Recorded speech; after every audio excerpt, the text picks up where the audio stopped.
a conference titled Sankalp Se Siddhi, New India, New Resolve, under the aegis of Azadi Ka Amrit Mahotsav.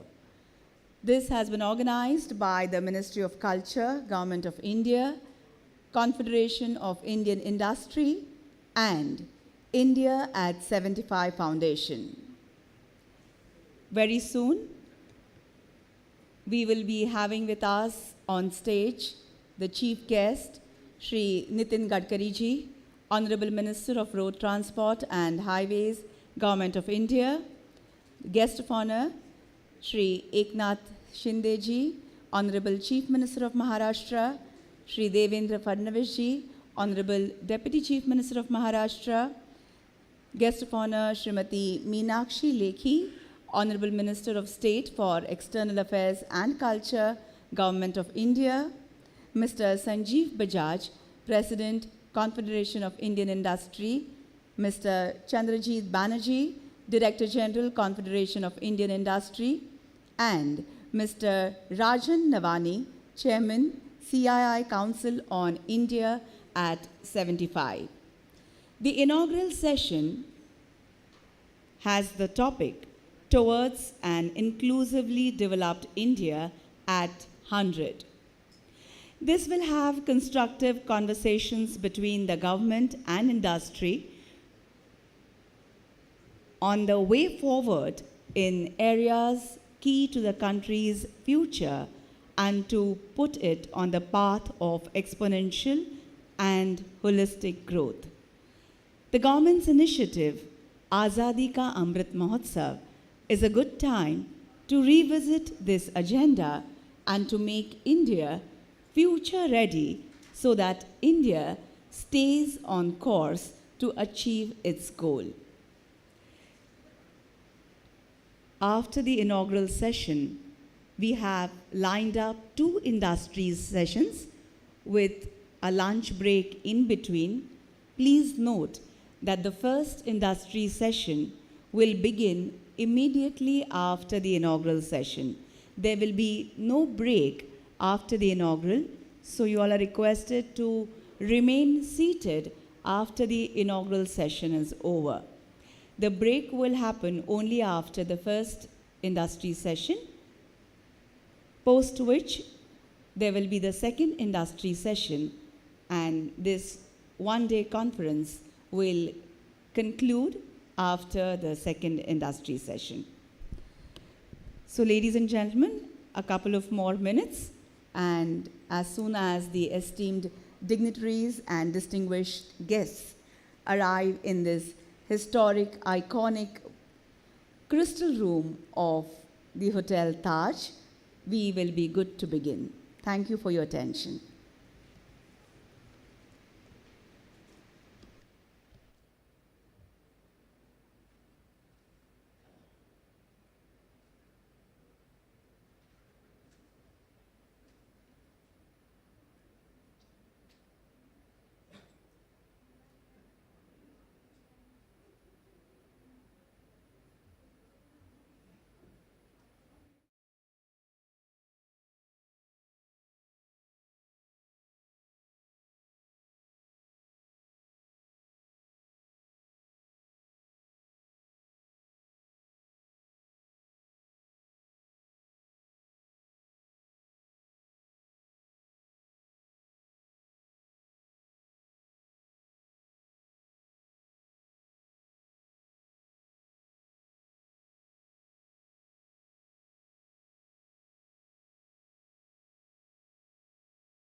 shortly.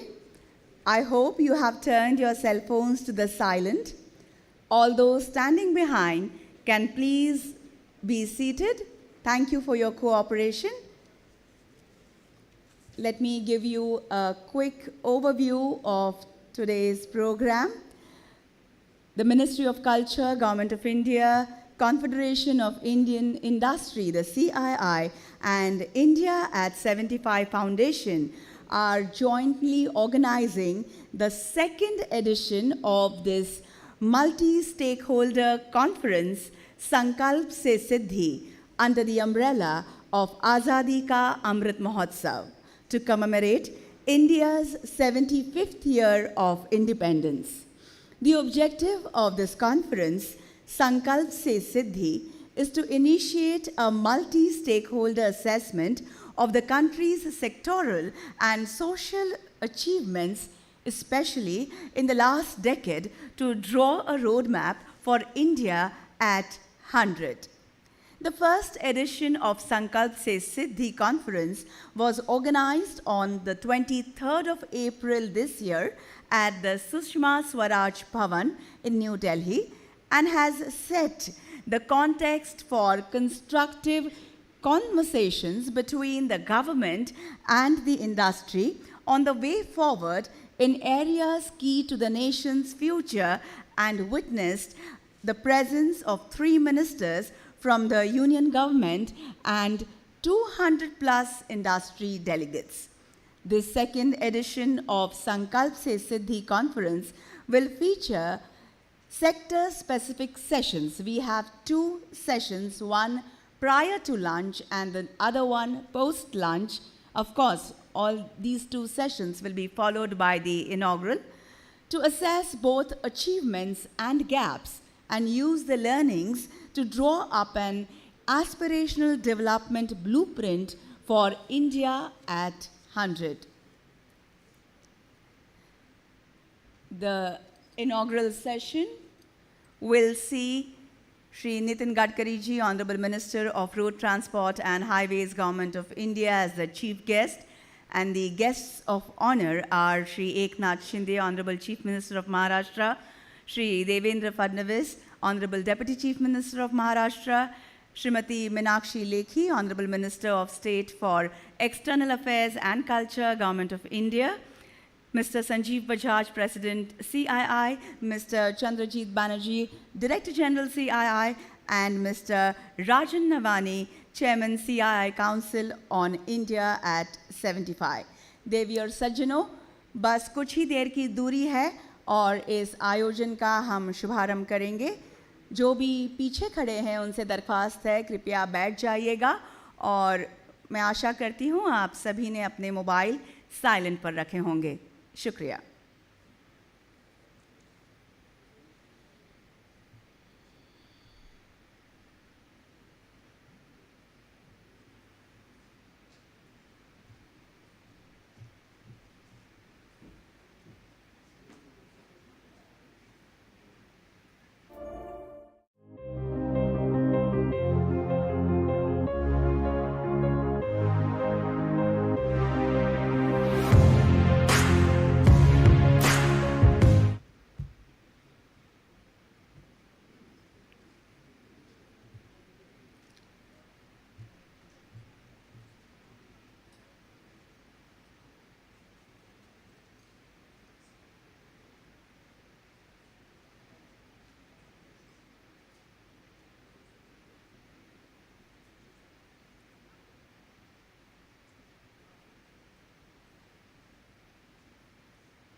माननीय केंद्रीय मंत्री श्री नितिन गडकरी साहब जी का आगमन हो चुका है। आपका बहुत बहुत स्वागत है। महाराष्ट्राचे मुख्यमंत्री माननीय श्रीयुत एकनाथजी शिंदे, उपमुख्यमंत्री माननीय श्रीयुत Devendraji Fadnavis, and Srimati Meenakshi Lekhi ji, Honorable Minister of State for External Affairs and Culture, Government of India. Along with them, we have Mr. Sanjeev Bajaj, President CII, Mr. Chandrajit Banerjee, Director General CII, and Mr. Rajan Navani, Chairman CII Council on India at 75. A very warm welcome to all of you.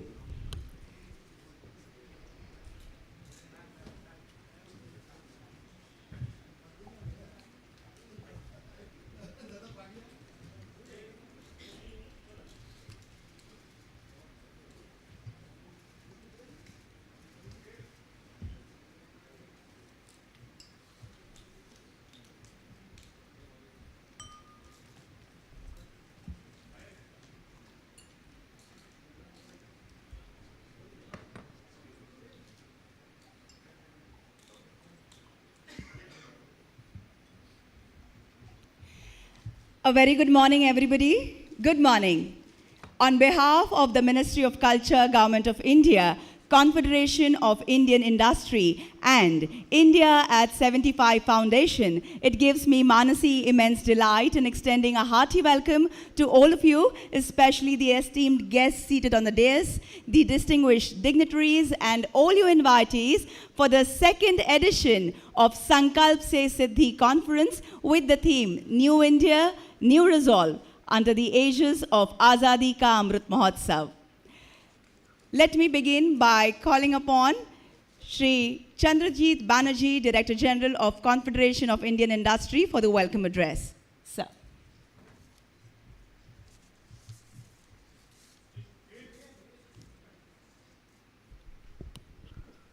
Honorable Minister Shri Nitin Gadkari ji, the Honorable Minister for Road Transport and Highways of the Government of India, Honorable Shri Eknath Shinde ji, the Honorable Chief Minister of Maharashtra, Shri Devendra Fadnavis ji, the Honorable Deputy Chief Minister of Maharashtra, Honorable Srimati Meenakshi Lekhi ji, the Honorable Minister for State for External Affairs and Culture of the Government of India, Mr. Sanjeev Bajaj, Mr. Rajan Navani, very, very distinguished ladies and gentlemen, senior government officials who are also present here.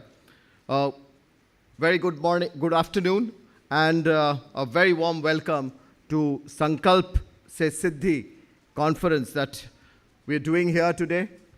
The theme of this inaugural session, ladies and gentlemen, as we celebrate India at 75 and Azadi Ka Amrit Mahotsav, is towards an inclusive, developed India at 100. So we look forward to that 25 years, sustainable infrastructure and future mobility for a clean, green, and an energy-efficient India at 100. So we are indeed extremely pleased that we have such a phenomenal guests of such importance here with us to collaborate between the government, between industry, and other stakeholders as we look at India at 100 from the year of India at 75. We are indeed delighted and honored that we have with us here Shri Nitin Gadkari ji, a person who has always given us phenomenal ideas of how we could work in the industry to look at how we could collaborate with the government, how we could look at an India future on many, many areas spanning from, not just from transportation, but from green fuels to storage, battery, and many, many, many such new ideas. And we look forward to his talking to us about the future. We are so glad and honored that we have with us the Honorable Chief Minister of Maharashtra here today. And we are indeed most delighted that this is his first public engagement, if I can say, with the industry. We over here in this room, and in this room, sir, Honorable Chief Minister, sir, we have industry from across the country. We have members from Maharashtra, and we have also members from other parts of the country who have come to participate in this conference, which is being held under the aegis of the Ministry of Culture, Mrs. Lekhi. We are also so delighted and honored to have Sri Devendra Fadnavis once again with us at the CII. It has been a privilege for us to have worked under your leadership for years, and we look forward to again working with you and under your guidance. As was said, that this is the second time that this conference is being held on Sankalp Se Siddhi. We did the first one in Delhi, and Sri Meenakshi Lekhi ji took her time off to really guide us to have this collaboration between the Indian industry and the Government of India, and the Ministry of Culture under her leadership really led us in terms of seeing how a collaborative framework could be developed as we work towards visioning an India at 2047, that is India at 100, and how different stakeholder consultations could be held. And we are so glad that Srimati Lekhi ji has found time to again travel down from Delhi and she is the continuity, really, if I can say, between the first conference that was held in Delhi a few weeks back and over here now in Bombay. And we look forward to you, ma'am, for your guidance and for your leadership in really taking this stakeholder consultation forward. The Honorable Prime Minister has given us the guidance of, during a meeting which we had way back, if I can say, in 2008, when we had approached him and talked about India at 75, and he told us that we will definitely in India at some point in time see how we are able to take forward this huge agenda that we have for the country. And since the last 7 or 8 years, we have seen phenomenal changes, be it in areas like Skill India or Digital India, Smart Cities Mission, Startup India, Niti Aayog's strategic document of 2019, renewable energy leadership, and one can go on and on.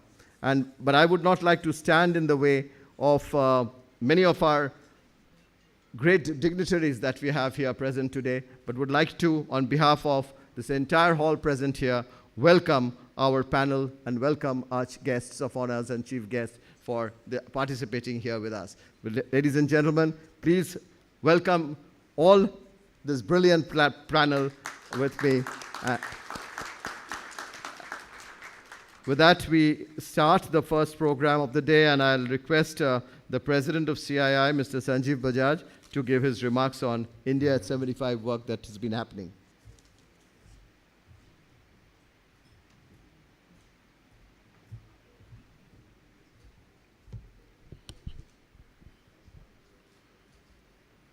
Morning, friends. Warm personal welcome to Gadkari ji, Shinde ji, Devendra ji, Meenakshi ji. आप सब साथ में आज यहाँ हैं. That gives us tremendous confidence on Sankalp Se Siddhi, our celebration of India at 75, but also our preparation for India at 100. India has the potential to be an economy of over $7 trillion by 2030. Doing so, it would emerge as the third largest economy in the world, and it is up to us to make it happen. Within that, Maharashtra can contribute. इस $7 trillion economy जो हो सकती है 2030 तक, उसमें Maharashtra itself can be $1 trillion and retain its tag as the premier investment destination of this country.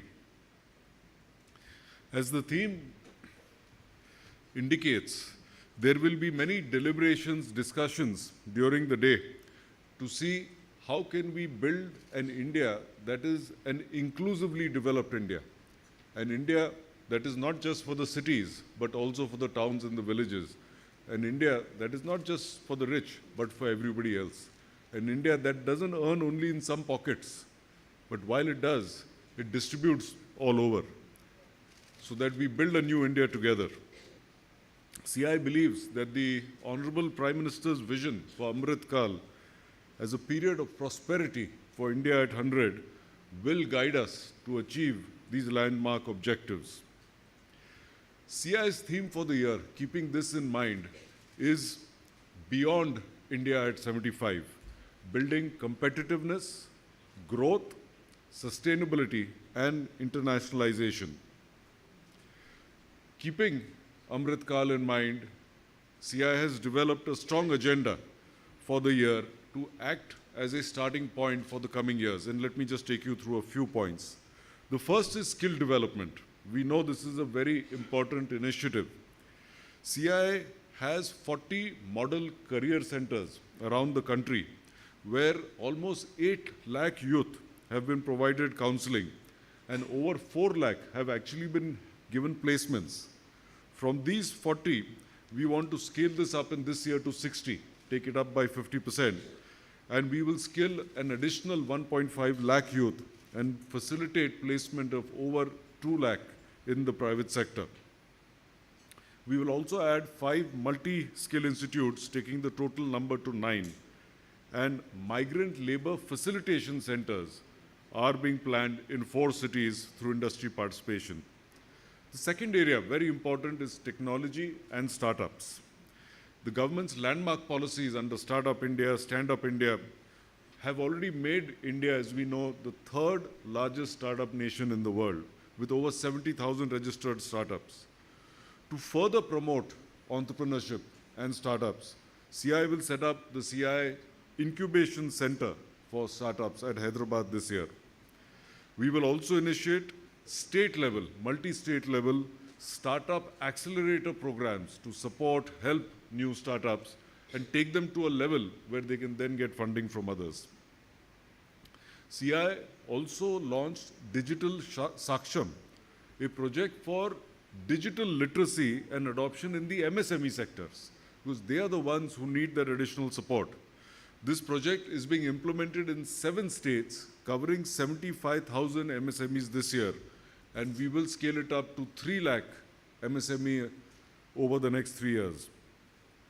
CI is also instituting a national technology mission covering areas like IP, design, R&D, innovation, and a center of excellence on design and IPR is being planned to provide IP consultancy and training. We think this is very important. It's our Indian brethren that go and create IP around the world, and there is no reason why we should not do that over here. The next area, the third commitment, is on COP26. We know India has taken on a very significant commitment towards net zero by 2070, and we will work on a decarbonization roadmap and sectoral roadmaps to achieve net zero by 2070. CI's India Green Building Council, which we've had for many years, has crossed 8 billion square feet of green building footprint in India, which is the 3rd largest in the world. See, India is no longer a story which is to come. It is a story which has already come, and we have to see how to take it forward together. And we now propose to target 10 billion square feet of green building footprint in this, taking it to 10 billion in this financial year. With these initiatives, CI is all set for India at 100. We look forward to the valuable comments and advice from our esteemed guests and look and work together for our engagement in Amrit Kal. Thank you.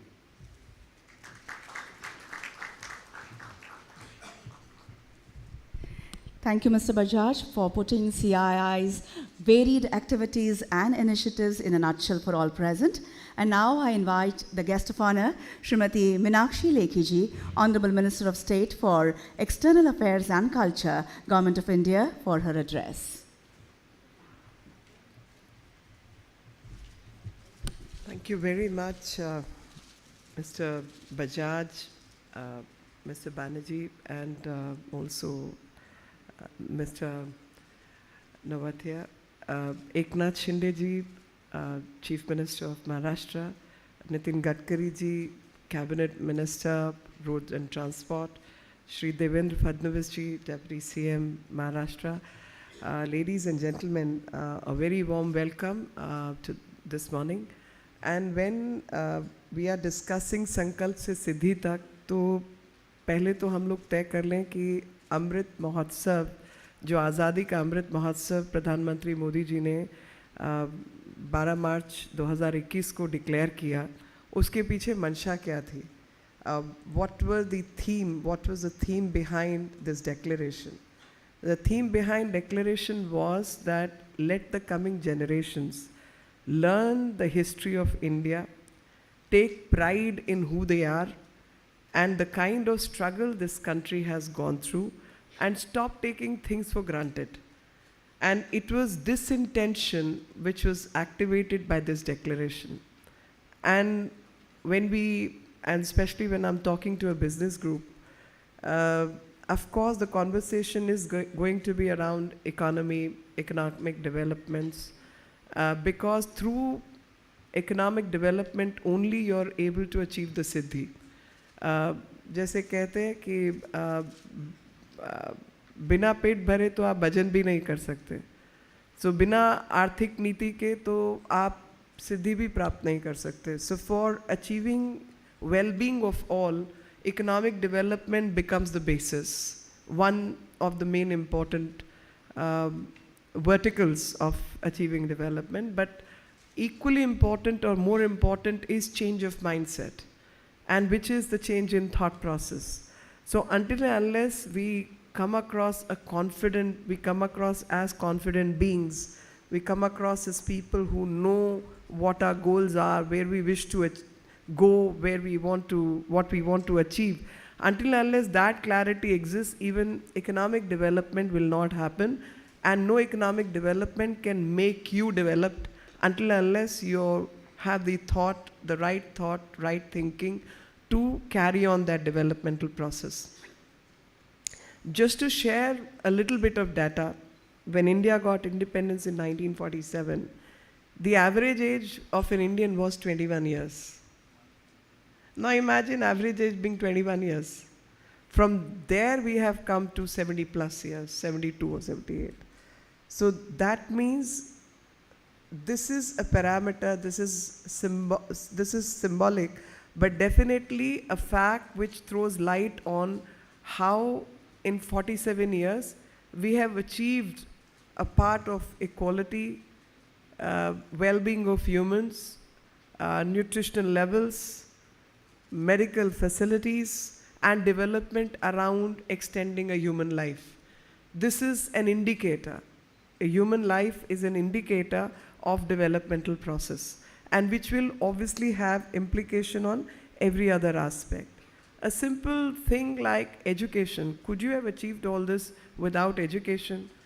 The literacy rate at that time was for men 25% and for women 7 point some odd %. तो आप ज़रा अंदाज़ा लगाइए, 25% लोग अगर किसी देश में पढ़े लिखे होंगे और उस देश का पूरा एजुकेशनल सिस्टम को डिस्ट्रॉय किया गया होगा और पूरा खराब लूटपाट करके सब बर्बाद किया गया होगा, तो उस देश की तरक्की क्या होगी? कोई सोच समझ वाले लोग ही नहीं होंगे तो तरक्की कैसे होगी? और उस सब से हटकर आज हम 84-85% पुराना डाटा के हिसाब से भी तो पुरुषों के लिए है और 70.28-71% के आसपास महिलाओं के लिए है. तो अब सिद्धि अगर हमने आज 75 वर्ष पूरा होने में, जिसमें कुछ ही दिन बाकी हैं, हम अगर एक रिव्यू करें कि हमारे इंडिकेटर्स उस समय क्या थे और हमारे इंडिकेटर्स आज क्या हैं, सड़कों का जाल पहले क्या था, आज क्या है, कितने जहाज़ थे, कितने जहाज़ ख़त्म हुए, कितनी, बल्कि जहाज़ में तो मैं कहूँगी कि हमारी क्या क्षमता थी और कहाँ हम पहुँचे हुए हैं अभी, और बिना जहाज़ी बेड़े के क्या आप दुनिया का कॉमर्स या दुनिया की नेवल पावर को संभाल सकते हैं? ये भी सोचने वाली बात है, और मैं इसलिए बोल रही हूँ क्योंकि मैं मुंबई में खड़ी हूँ, और ऐसे देश में जहाँ पर पहली महिला जो शिपिंग ऑर्गेनाइजेशन की चीफ थी वो इस देश में थी. वो यहाँ अमृतकाल के महोत्सव पे उनको भी याद करने का मौका है कि इस देश की क्षमता क्या थी. आज आपके बीच में एक और जिक्र करना चाहती हूँ शिपिंग संबंधित, कि भारत की shipping industry, even when British ruled us over, when they were controlling through East India Company our businesses, तो उन्हें अपने देश में लंदन में एक पार्लियामेंट के अंदर एक्ट पास करना पड़ा और उस एक्ट के मुताबिक उनको ये कहना पड़ा कि भारत की शिपिंग इंडस्ट्री को ख़त्म करो, नहीं तो हम उनके बराबर की कॉम्पिटेंस नहीं रखते. This was an act passed in the British Parliament. I don't think many of us knew about it or know about it. जिसकी जानकारी अभी भी बहुत लोगों के बीच में नहीं है. तो भारत की शिपिंग इंडस्ट्री उस ज़माने में भी इतनी अच्छी थी, जबकि उससे पहले और विदेशी आपके ऊपर हुकूमत कर चुके थे, कई सौ सालों तक आपके ऊपर अन्य राज रहे, और आज आज़ादी के 70-75 साल बाद हमारी शिपिंग इंडस्ट्री की क्या हालत है, मुझे लगता है कि रिव्यू करना चाहिए. और उससे जुड़ा हुआ विचार भी हमारे सामने आना चाहिए कि ये हालत पहुंचाने वाली कौन कौन सी चीज़ें हैं और इसको बेहतर करने के लिए हमको क्या क्या करना है, ये भी विचार हमको करना होगा. क्योंकि संकल्प से अगर हम सिद्धि प्राप्त करना चाहते हो तो सिद्धि के लिए अगर हमारे इकोनॉमिक गोल्स हैं, हमारे सिक्योरिटी के गोल्स हैं, हमारे फूड सिक्योरिटी के गोल्स हैं, तो शिपिंग एक उसमें बहुत बड़ा साधन है. और उस साधन में हमारी क्या हालत थी, आज कहाँ है और आगे हम कहाँ जाना चाहते हैं. क्योंकि बजाज साहब ने कहा कि आप अपनी विचार सामने रखें और खुल के ये विचार सामने आने चाहिए, गैप्स आइडेंटिफाई होने चाहिए ताकि उन गैप्स की हम अच्छे से भराई भी कर सकें. 75 वर्ष पे हमको आज ये भी याद करना होगी कि दुनिया में जब गेहूं की खरीद के लिए और तंगी के लिए और भोजन संबंधित जो इशू पूरी दुनिया में चल रहा है, तो ऐसे में India is one of the providers in terms of aid, in terms of help, in terms of extending government to government support. India has come up as one country. Now imagine this was one country which till 70s was importing wheat. And I still remember my childhood. एक लाल गेहूँ आता था Australia से और उसको कहा जाता था कि ये आटा इस्तेमाल नहीं होना चाहिए. और तेल की शॉर्टेज अभी भी कभी हो जाती है. दालों की शॉर्टेज तो 2014 के बाद तक रही है. So now we have achieved self sufficiency, whether it comes to pulses, it comes to grains, it comes to feeding a country of 130 million people is no mean achievement. India has done sufficiently well in this field, but what more can be done? Because today we have all come to understand that millets probably is the meal of the day as compared to cereal. So what are we going to do about increasing millet production? What are we going to do about increasing our self-sufficiency in edible oil? What are we going to do about increasing our self-sufficiency in pulses, in horticulture produce? I think that's what Sankalp Se Siddhi Tak is all about, that let us by and by in every field look at our achievements, decipher what made us achieve what we have achieved, and also decipher where we wish to be at 100, set the goals, and then try and achieve those goals. When it comes to ICT, not way back, just 20 years ago, what was our condition? Where have we reached? And today, the Government of India's project is to connect 2.25 villages of the country through BharatNet. And we have done a great job by connecting more than 1.5 lakh villages and above. When it comes to data, so data has helped achieve India transparency of governance, and execution processes have been smoothened up, and all the corrupt practices which were being engaged in at every level have disappeared to a large extent. UPI has made us self-sufficient in transaction.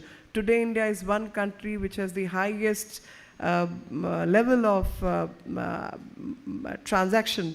1 billion plus is what we target in coming years, is what India wants to achieve. So I'm sure we've set the target right, we've got the ball rolling, we are on the right track, but let us come about the gaps and identifying the gaps in every field, how we can establish better systems, how we can make not because Mr. Gadkari is sitting here, but I definitely feel when it comes to road construction in the country, he is definitely the man to go to, who's created a transport network without which no logistic chain will be completed. And when we look at the geo-strategic politics, we are meeting when Mr. Abe, the former Prime Minister, has been shot, the Japanese Prime Minister has been shot. So every day, situation geopolitically is changing. And in those circumstances, which are very, very challenging, especially keeping the COVID in mind, especially keeping what's happening at other places and especially in our neighborhood, the challenges are immense. But these challenges are also an opportunity, because the world is looking at India, and if we fail to take our place which the world wants to give us, if the time wants to give us, circumstances want to give us, then the fault will entirely be ours and not anything else, and not anybody else. तो जब पूरी दुनिया को अपना supply chain mechanism को diversify करना है, और उस सप्लाई चेन मैकेनिज़्म में पूरी दुनिया भारत की तरफ देख रही है, और उन सबको एक भरोसेमंद साथी की ज़रूरत है, उन सबको एक रिलायबल अस्तित्व की, स्थायित्व की ज़रूरत है, और वो रिलायबल अस्तित्व और स्थायित्व जो है केवल और केवल भारत दे सकता है, अपनी मूल कारणों से, रिसोर्सेज की वजह से, ह्यूमन रिसोर्सेज की वजह से, और एक टेम्परामेंट की वजह से। हम लोगों का जो टेम्परामेंट है वो बहुत आक्रामक नहीं है, हम काम करने वाले लोग हैं, विश्वास वाले लोग हैं, शांति प्रिय लोग हैं और लोकतांत्रिक लोग हैं। तो ऐसे में जब भारत की तरफ पूरी दुनिया देख रही है, क्या उस चैलेंज को रिसीव करने के लिए हम तैयार हैं?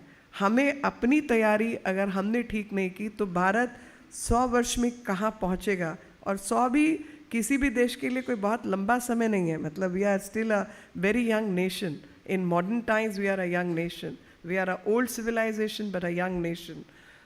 As a young nation, it's our responsibility, it's our duty that we set our best foot forward, because what India will achieve at 100 will be decided by the sankalp we take at 75 and how we make a blueprint for achieving our achievements at 100. And the idea behind this entire exercise, according to Prime Minister, is very simple, that let Indians learn from the sacrifices of the patriots who brought freedom to this country and be inspired by their actions so that they all learn to live for their country. The challenges today may not be to die for the country, the challenge today may be to live right for the country, whether it's Swachh Bharat Abhiyan or it's Beti Bachao, Beti Padhao, where at G7 meeting Prime Minister made a categorical statement that India has gone beyond empowering women. Today, India is looking at women-led empowerment. And that is what describes that when it comes to businesses, we have to go beyond ease of doing business and turn it into cost of doing business. Turn it into cost in terms of time, single window clearance, and all this is achievable so far as India is concerned only and only when the industry and government partners in the aims. Industry and government partners in achieving the goals. Industry is as much a stakeholder as the government, and no government does business, government helps businesses do business. That's what our commitment is. With these words, thank you very much. Jai Hind. Thank you, ma'am, for sharing your thoughts.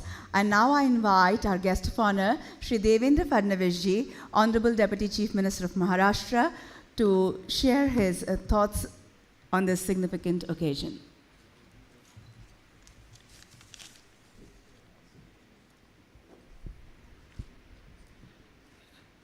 आज के हमारे मुख्य अतिथि भारत सरकार के मंत्री और जिनको इंफ्रास्ट्रक्चर चैंपियन के रूप में हम लोग जानते हैं, ऐसे आदरणीय Nitin Gadkari ji,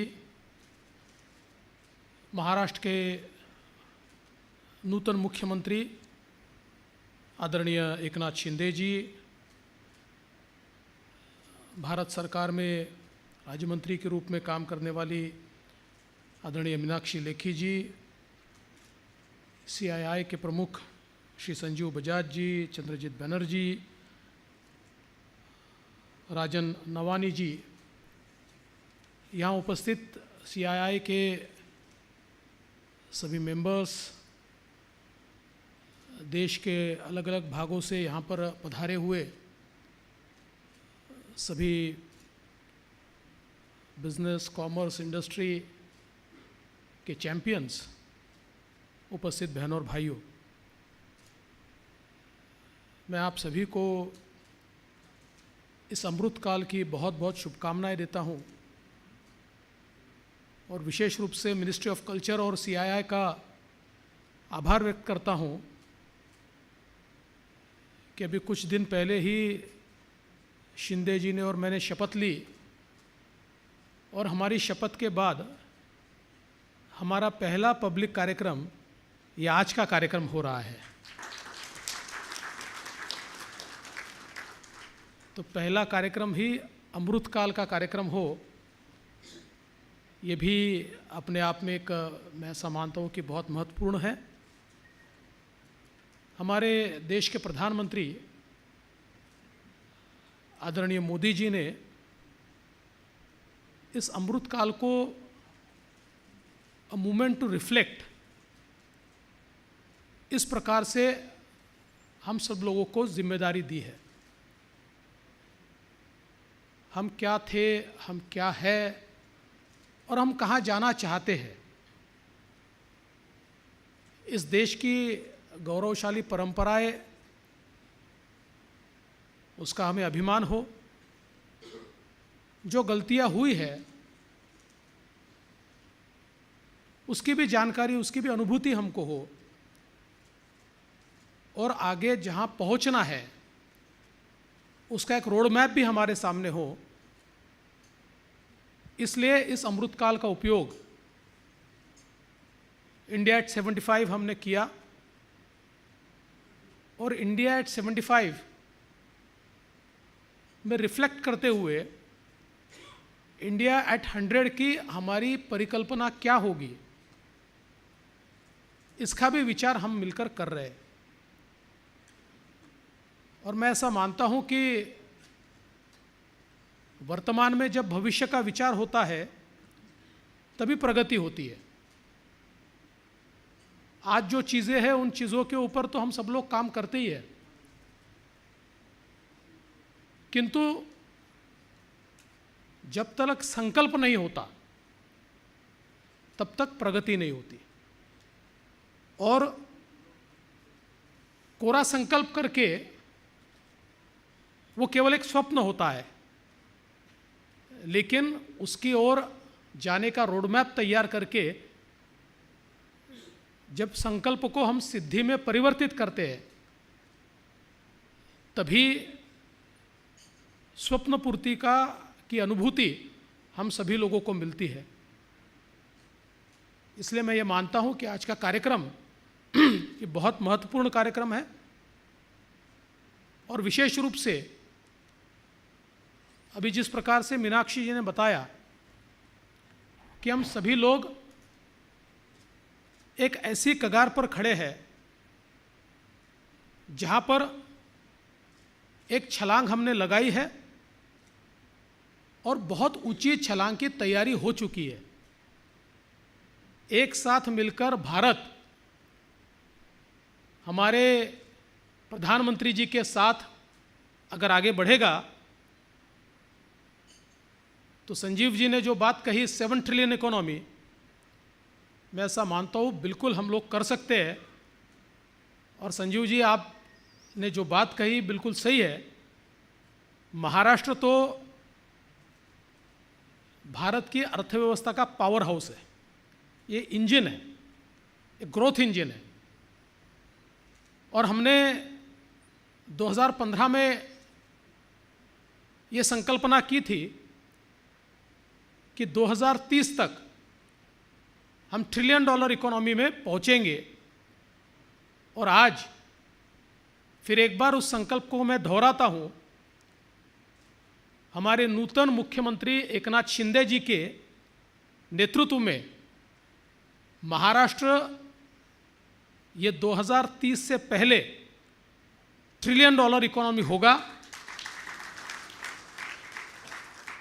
infrastructure, technology and innovation lead development एक मॉडल हमने तैयार किया है। ये तीनों चीज़ों को साथ में लाकर हम लोग इस $1 ट्रिलियन इकोनॉमी को अचीव करेंगे। और एक ग्रोथ का जो मॉडल हमारे प्रधानमंत्री जी ने दिया है, हम लोग इंक्लूसिव ग्रोथ की बात तो सालों से करते हैं, पर आज इंक्लूजन दिख रहा है। तो $1 trillion economy, as you have rightly said, is not for handful few, but it's a inclusive model जहां पर समाज के आखिरी व्यक्ति को भी हम लोग इसमें समाहित करना चाहते हैं, इंक्लूड करना चाहते हैं, और उसकी प्रगति के साथ, उसकी उन्नति के साथ ये $1 ट्रिलियन इकोनॉमी का सपना हम लोग पूरा करना चाहते हैं। महाराष्ट्र में विशेष रूप से इंफ्रास्ट्रक्चर के सेक्टर में हमने बहुत काम शुरू किया है। नितिन जी का भी मैं आभार व्यक्त करना चाहता हूं कि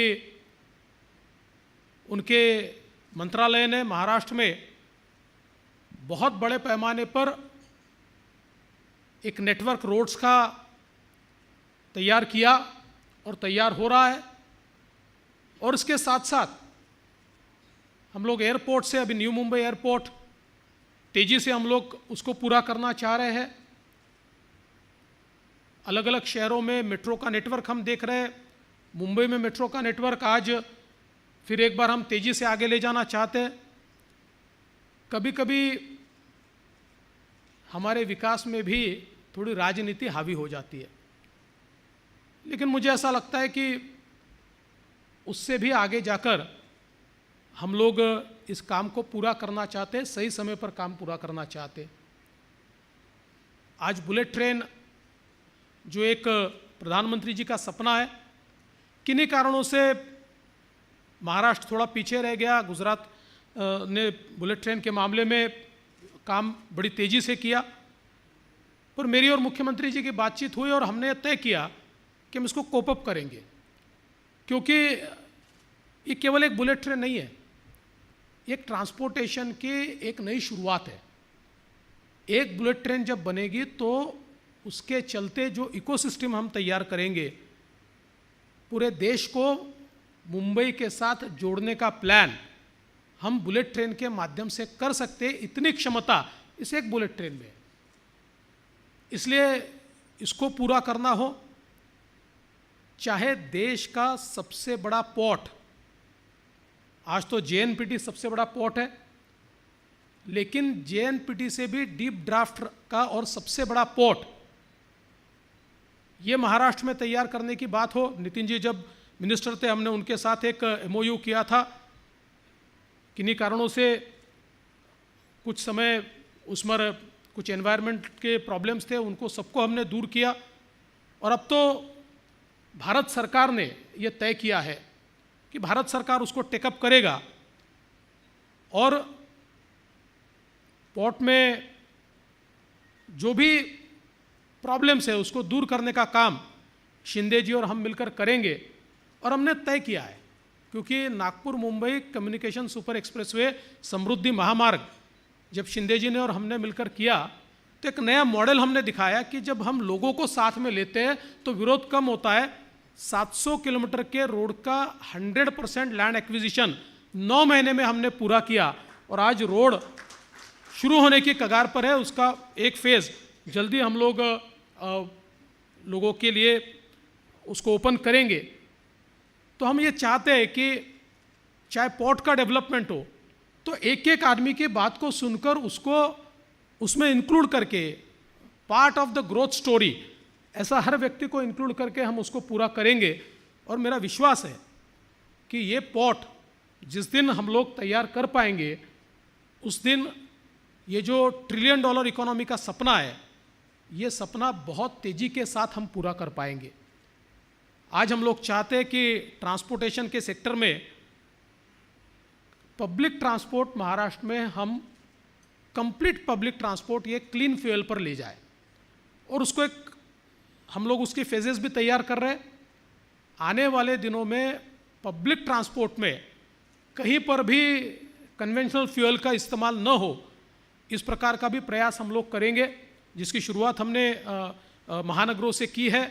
महानगरों में हम लोग ट्रांसपोर्टेशन सिस्टम को क्लीन सिस्टम में परिवर्तित कर रहे हैं, और धीरे धीरे हमारी जो स्टेट ट्रांसपोर्ट है उसको भी हम लोग अल्टरनेट फ्यूल की ओर ले जाएंगे। तो मुझे लगता है कि इससे एक जो COP22 की बात की, तो उसके जो हमारे जिन चीज़ों तक हमको पहुंचना है वो पहुंचने में मदद तो होगी, लेकिन उसके साथ साथ एक इंडस्ट्रियल ग्रोथ के लिए, एक मैन्युफैक्चरिंग के लिए एक नई इकोसिस्टम भी उससे तैयार होगी। और मैं CII को फिर एक बार इनवाइट करना चाहता हूँ। आपके साथ मिलकर महाराष्ट्र ने बहुत काम किया है, और आने वाले दिनों में चाहे वो EV हो या फिर जो ये सारे सेक्टर में जो अलग अलग इनोवेशन हो रहे हैं, इसमें महाराष्ट्र को लीडर बनाने के लिए, महाराष्ट्र लीडर तो है ही, पर उसको और आगे ले जाने के लिए हम क्या क्या कर सकते हैं, इसके लिए हम CII के साथ बैठकर जो भी पॉलिसी डेफिसिट्स है उसको दूर करेंगे। जो भी आप चाहते हैं, नई पॉलिसी चाहते हैं, पॉलिसी में चेंजेस चाहते हैं, वो सारे हम करेंगे। और आपके माध्यम से देश भर के और दुनिया के इन्वेस्टर्स को हम इनवाइट करना चाहते हैं कि इस क्षेत्र में महाराष्ट्र बहुत आगे बढ़ना चाहता है, और उसके लिए जो भी सुविधाएं हैं वो महाराष्ट्र देना चाहता है। विशेष रूप से हमारी जो MIDC है, वो MIDC हमारा वन स्टॉप शॉप है कि जहाँ पर हम लोग उसके माध्यम से जो भी इंसेंटिव्स है वो इंसेंटिव्स भी हम लोग बिल्कुल देना चाहेंगे। तो आप आइए, हमारे साथ मिलकर काम कीजिए। इस क्षेत्र में Maharashtra should be the first state कि जिसको हमने इस प्रकार से 100% पब्लिक ट्रांसपोर्ट को हम लोगों ने अचीव किया है, और नितिन जी का जो सपना है कि कंप्लीट हम लोग EV पर धीरे धीरे शिफ्ट हो जाए, तो ये सारा इकोसिस्टम हम महाराष्ट्र में तैयार करना चाहते हैं। और विशेष रूप से एक जिसको हम लोग तो हमेशा कहते हैं कि एक स्टार्टअप कैपिटल तो महाराष्ट्र है ही। कई बार लोगों को लगता है कि बेंगलोर है, हैदराबाद है, लेकिन when you go to the absolute numbers then you will understand that the startup capital is Maharashtra. लेकिन वो स्टार्टअप इकोसिस्टम को भी हम लोग बहुत बड़ा करना चाहते हैं। तो उस दृष्टि से भी आप लोगों का जो सहकार्य है वो आने वाले दिनों में हम लोग ज़रूर लेंगे। इससे पहले आप लोगों के साथ बहुत क्लोजली हमने वर्क किया है, और मुझे इस बात की खुशी है कि CII जैसी जो हमारी संस्थाएं है वो राज्य सरकार के साथ बहुत अच्छे तरीके से काम करती है, और उसका एक हमारी इकोनॉमी को भी फ़ायदा होता है। तो मुझे लगता है कि आज जब हम लोग इंडिया एट 100 इसका विचार कर रहे हैं, तो ये जो एक हमने इंफ्रास्ट्रक्चर, इनोवेशन और तंत्रज्ञान, इसको तीनों को साथ में लेकर, टेक्नोलॉजी को साथ में लेकर ये जो रोड मैप तैयार किया है, आप सभी को उस रोड मैप का स्टेक होल्डर मैं मानता हूँ। और हम सब लोग मिलकर निश्चित रूप से हमारे देश को आगे बढ़ाने के लिए, देश का पावर हाउस महाराष्ट्र ये आगे बढ़े, इस दृष्टि से हम सब लोग मिलकर काम करेंगे। मैं आज के इस मौके पर आपने इस बहुत अच्छे कार्यक्रम से हमारे भी कार्यकाल की शुरुआत की, इसलिए आपका बहुत बहुत आभार व्यक्त करता हूँ, भारत सरकार का आभार व्यक्त करता हूँ, और अपने शब्दों को विराम देता हूँ। जय हिंद, जय महाराष्ट्र। आपने अपने बहुमूल्य विचारों की सौगात हमें दी, हम तहे दिल से आपका शुक्रिया अदा करते हैं। And now I will invite our guest of honour Shri Eknath Shinde ji, the honourable chief minister of Maharashtra, to address this august gathering.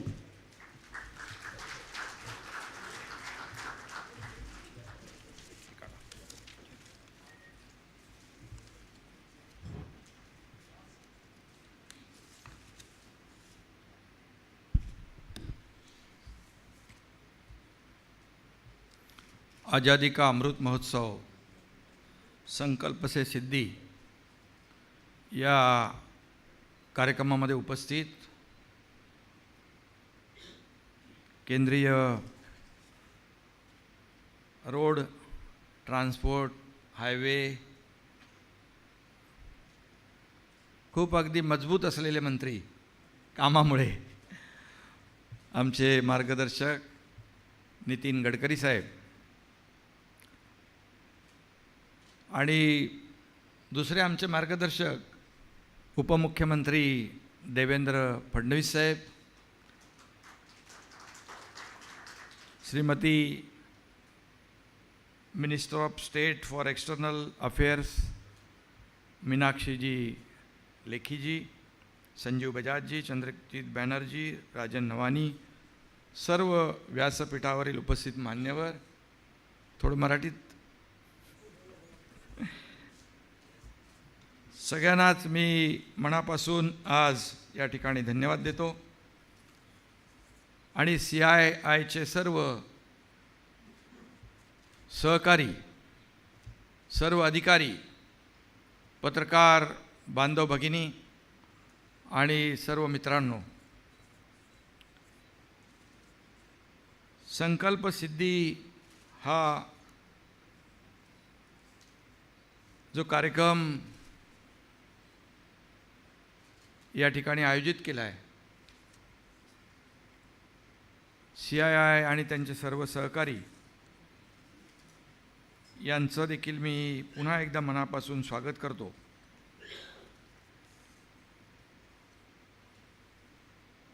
आज आपण भारताच्या 75व्या वर्षात आहोत आणि स्वातंत्र्याचा अमृत महोत्सव आपण साजरा करतो आहे आणि पुढचे 25 वर्ष आपला संकल्प आपण कसा आता घेऊन 25 वर्षामध्ये आपल्याला काय काय करायचं आहे याचा एक संकल्प ते सिद्धी हा एक कार्यक्रम या ठिकाणी आयोजित झाला आहे.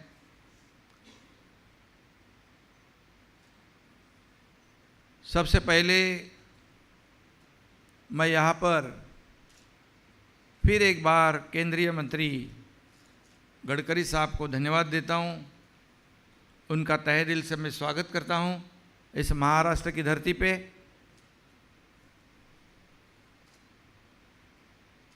हाल ही में हम दोनों ने मुख्यमंत्री और उप मुख्यमंत्री की शपथ ली हुई है और जैसे ही शपथ ली गई तुरंत हम लोग ने काम शुरू कर दिया. कल ही केंद्र सरकार की इंडस्ट्रियल कॉरिडोर अपेक्स अथॉरिटी की बैठक थी. उसमें निर्मला सीताराम जी, उनके साथ मीटिंग हुई और इस मीटिंग में महाराष्ट्र में बन रहे इंडस्ट्रियल कॉरिडोर को तेज़ी देने की बात भी वहाँ पर हमने रखी थी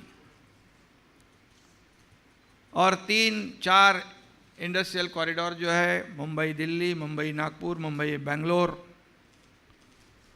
और बल्क ड्रग पार्क हो, टेक्सटाइल पार्क हो, मेडिकल डिवाइस पार्क हो, इसकी भी बात कल मीटिंग में रखी और केंद्र सरकार ने पूरी तरह हमें सहयोग देने की बात की है.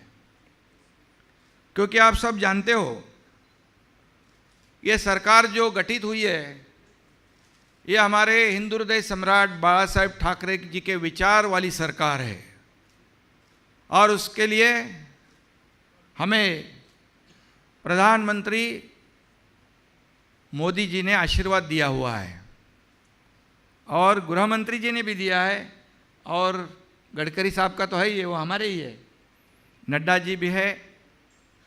उन्होंने इस शिवसेना भाजपा की सरकार को आशीर्वाद दिया हुआ है और सबसे बड़ी बात मैं कहूँगा कि इसमें यहाँ बैठे हुए देवेंद्र जी का बहुत बड़ा योगदान रहा है और निश्चित रूप से पिछले 5 सालों का उनका जो अनुभव है, ये अनुभव इस राज्य को विकास की ओर ले जाने के लिए कारगर साबित होगा, मददगार साबित होगा. वैसे हमारी दोनों की अच्छी खासी दोस्ती है, मैं उनके मंत्रिमंडल में काम कर चुका हूँ और इसलिए मैंने अभी गडकरी साहब को भी कहा उन्होंने भी मुझे एक बात कही, लेकिन मैं बता नहीं सकता हूँ।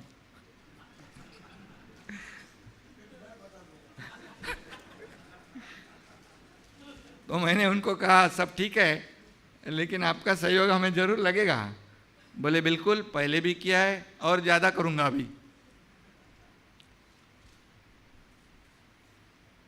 गडकरी साहब की पहचान आपको सबको पता है कि जब 95 में जब शिवसेना बीजेपी की सरकार थी इस राज्य में, तो उन्होंने मुंबई पूना एक्सप्रेस हाईवे बनाया, जो हमारे बाला साहब ठाकरे जी की इच्छा थी कि 7-8 घंटे 10 घंटे लगते पुणे मुंबई पुणे मुंबई मुंबई पुणे। तो मेरे ख्याल से देश में पहला सुपर एक्सप्रेस था वो, पहला वो उन्होंने किया। 55 फ्लाईओवर मुंबई में किए। तब लोग बोलते थे ये क्यों बना रहे हैं, इसकी क्या ज़रूरत है। अब 55 भी कम पड़ रहे हैं। वो बहुत दूरदृष्टि वाले नेता है, तो उनको पता था तभी आगे क्या करना है, आगे क्या किसकी ज़रूरत है। और आज हम लोग देखते हैं, जानते हैं, मुंबई पुणे के वजह से, एक्सप्रेस के वजह से आज डेली 2-2.5 घंटे में हम लोग मुंबई से पूना, पूना से मुंबई आ सकते हैं। और आज पुणे में वहाँ सर्विस इंडस्ट्री हो गई, आईटी इंडस्ट्री हो गई, रियल इस्टेट बड़ी डेवलप हो गई। पूरी वहाँ पर डेवलपमेंट इतने ज़ोर से हो गई कि लोग यहाँ पर आना जाना रोज़ का डेली अप डाउन करने लगे। अब मैं वहाँ पर एक टनल बना रहा हूँ, गडकरी साहब को पता है, वो एक टनल खालापुर से सिंहगढ़ इंस्टीट्यूट तक। उस टनल, वो टनल देश में नहीं बल्कि पूरी दुनिया में सबसे विड्थ वाला टनल है। और वो जब जल्दी पूरा हो जाएगा, 20-25 मिनट पहले मुंबई से पुणे पहुंच जाएंगे हम, और फ़ायदा हो जाएगा। समृद्धि हाईवे भी, जैसे हमारे उप मुख्यमंत्री जी ने कहा है, वो भी एक गेम चेंजर प्रोजेक्ट होगा, क्योंकि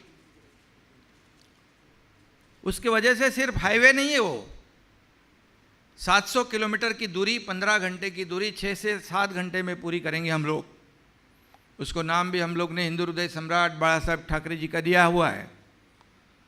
ये देवेंद्र जी का ड्रीम प्रोजेक्ट था और मैं उसमें मंत्री था, और मैं खुद को सौभाग्यशाली समझता हूँ। इतना बड़ा प्रोजेक्ट करने की जिम्मेदारी मुझ पर देवेंद्र जी ने दी, और मैंने उस जिम्मेदारी को बखूबी से निभाने की कोशिश की है। और आज पूरी तरह वहाँ डेवलप हो जाएगा। सभी रीजन जो है, मराठवाड़ा, कोंकण, उत्तर महाराष्ट्र, विदर्भ, सब डेवलप हो जाएगा। मल्टीनेशनल कंपनियाँ वहाँ आ रही है। वहाँ नोड, हम लोग 20 नोड बना रहे हैं। पूरी तरह वहाँ पर गेम चेंजर, लोगों को इतनी समृद्धि हो जाएगी, किसान आत्महत्या नहीं करेंगे इस समृद्धि हाईवे की वजह से। मुझे पता है कि जिस राज्य के, जिस देश के रोड अच्छे होते हैं, ट्रांसपोर्टेशन अच्छा होता है। आज गडकरी साहब, पहले जब सरकार थी 12 किलोमीटर पर डे रोड बनाए जाते थे। गडकरी साहब के कार्यकाल में 12 से 36 किलोमीटर रोड पर डे हो रहे हैं। ये भी बहुत बड़ी अचीवमेंट है। और मुझे याद है, एक अमेरिका के पूर्व राष्ट्राध्यक्ष राष्ट्रपति जॉन एफ कैनेडी का एक कोट था, American roads are good not because America is rich, but America is rich because American roads are good. मतलब उनके रोड अच्छे थे करके उनकी श्रीमंती थी, और इसलिए गडकरी साहब वो इस तेजी से सब रोड बना रहे। हमारे राज्य के ऊपर भी उनका ध्यान है।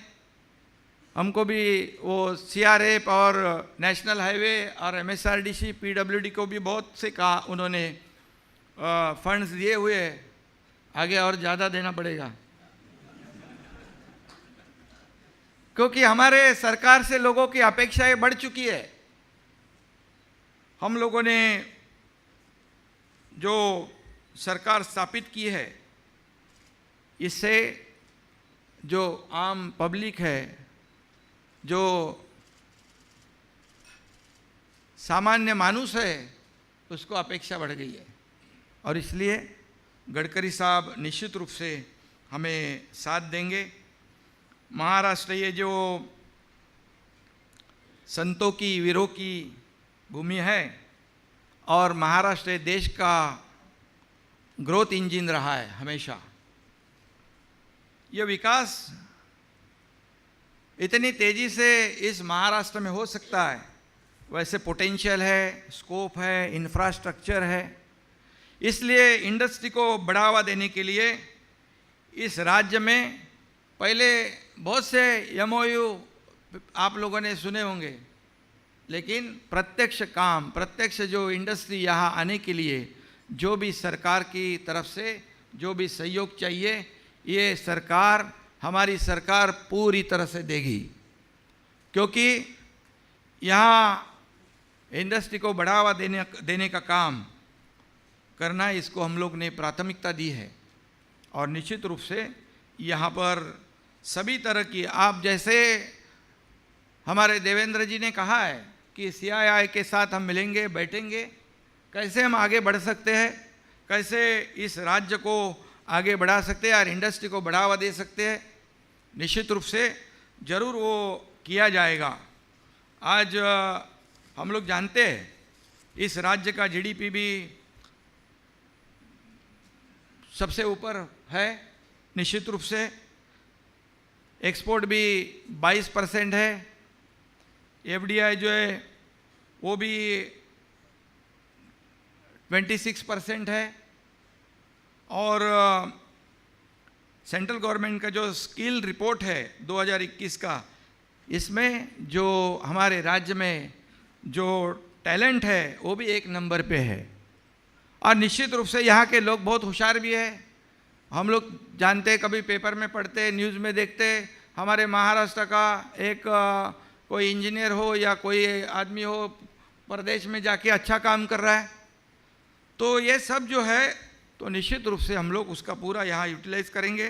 नीति आयोग का भी रिपोर्ट है, इनोवेशन में भी हम लोग महाराष्ट्र ऊंचाई पे है।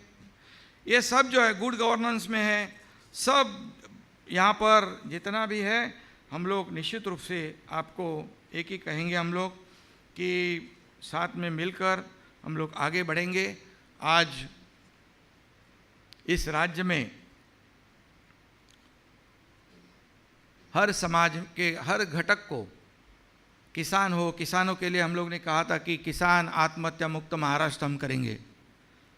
पिछले 2-3 दिनों में हम लोग ने कई ऐसे डिसीजन लिए, कल भी बैठक होगी, कैबिनेट में बैठक हो गई, उसमें भी हम लोग निश्चित रूप से जितना भी इस राज्य के लिए कर सकते हैं निश्चित रूप से करेंगे हम लोग। और ये महाराष्ट्र जो है उसे आगे बढ़ाने के लिए केंद्र सरकार का भी आशीर्वाद है। मैंने लॉजिस्टिक इंफ्रास्ट्रक्चर में भी हम लोग आगे बढ़ रहे हैं, कॉरिडोर में आगे बढ़ रहे हैं, इलेक्ट्रिक व्हीकल जब भी जैसे हमारे फडणवीस साहब ने कहा है कि उसे हम आगे बढ़ाएंगे। अभी अभी गडकरी साहब ने भी मुझे कहा है, आपलं ते ह्याच्यामध्ये ना ठाणे आणि पुण्यामध्ये टॅक्सी रिक्षा इथेनॉल अपना प्रोडक्ट है, बराबर कि नहीं। तो अभी पेट्रोल का महंगाई बहुत बढ़ रही है, आधे पैसे में इथेनॉल मिलता है, लोगों को फ़ायदा हो जाएगा। और जैसे प्रधानमंत्री जी ने सभी राज्यों का आह्वान किया था कि उन्होंने उनका टैक्स कम किया था पेट्रोल डीजल पे, लेकिन कई राज्यों ने कम किया, महाराष्ट्र ने नहीं किया था। उसके बारे में भी हम लोग दोनों मिलकर ये जो वैट है उसको कैसे कम कर सकते हैं, इसके बारे में भी हम लोग सोच रहे हैं, ताकि इस राज्य के सभी जो वर्ग है उनको इसमें फ़ायदा हो जाए और देश की जो प्रगति है, प्रगति को हम आगे कैसे ले जा सकते हैं, इसकी कोशिश हमारी होगी। मैंने कल शेंद्रा बिडकिन के बारे में जानकारी ली। शेंद्रा बिडकिन तो हमारा तैयार हो गया, जो औरंगाबाद संभाजी नगर में है, और खुद उस प्रोजेक्ट के बारे में वो वर्ल्ड क्लास है। वहाँ पर 3 लाख रोजगार मिलेंगे, लोगों को, और ख़ुद उसको प्रधानमंत्री जी ने उसको अप्रिशिएट किया है और देश को भी वो प्रकल्प समर्पित किया है। ये भी हमारे राज्य के लिए बहुत बड़ी बात है। ऐसे कई प्रोजेक्ट है, तो उस प्रोजेक्ट को हम लोग आगे बढ़ाएंगे। CII जो ये पहल की है इस कार्यक्रम का आयोजन करने के लिए, उसको भी निश्चित रूप से हम लोग आगे बढ़ाएंगे, साथ में मिलेंगे।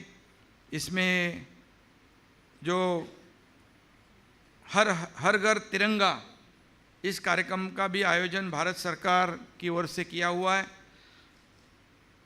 उसे भी हम ध्यान में रखते हुए सभी के सहयोग से हर घर तिरंगा, जो हमारे 2-2.5 करोड़ घर है, एक देश का अभिमान है, स्वाभिमान है, उसे हम लोग जागरूक करेंगे। और इसमें भी CII का सहयोग हम चाहते हैं। निश्चित रूप से हम सब लोग मिलकर यहाँ पर इस कार्यक्रम में भी आगे बढ़ाएंगे। और मैं ज़्यादा नहीं कहूँगा, गडकरी साहब को मुझे सुनना है क्योंकि उनसे भी कुछ लेना है हमें।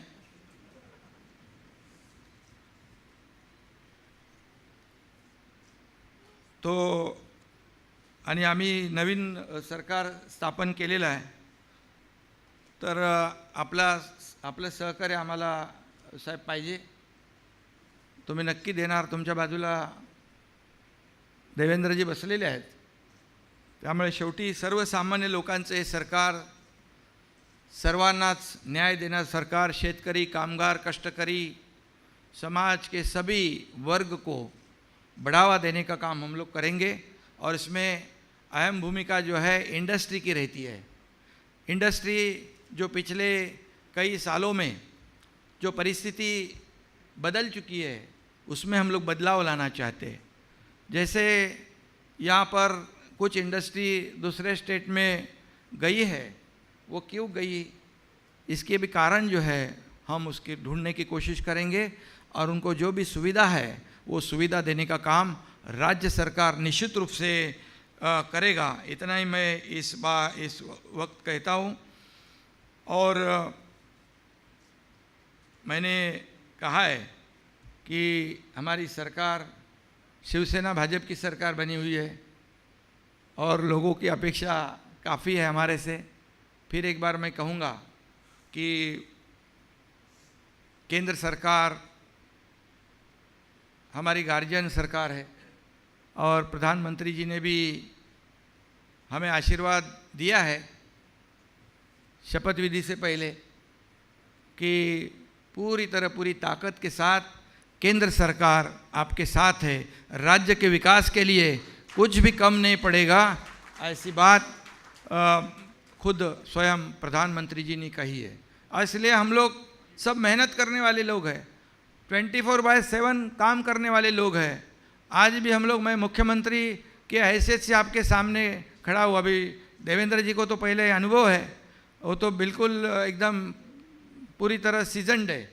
तो निश्चित रूप से सरकार जो इंडस्ट्री हो या किसान हो, कोई भी वर्ग हो, उसके लिए जो अपेक्षा है उस पर खरा उतरने की कोशिश हम लोग करेंगे। और हम लोग, आपको पता है कि फील्ड पे काम करने वाले लोग हैं और इसलिए जैसे गडकरी साहब ने पूरे देश में एक उनका नाम है, इंफ्रा मैन नहीं बोल सकते, सुपरमैन बोलना पड़ेगा। तो ऐसे गडकरी साहब भी हमारे साथ में हैं और इसलिए मैं अब ज़्यादा नहीं कहूँगा।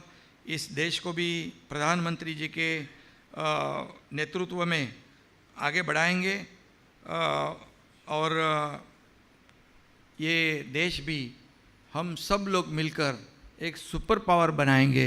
इतना ही मैं कहूँगा। धन्यवाद। जय हिंद, जय Maharashtra.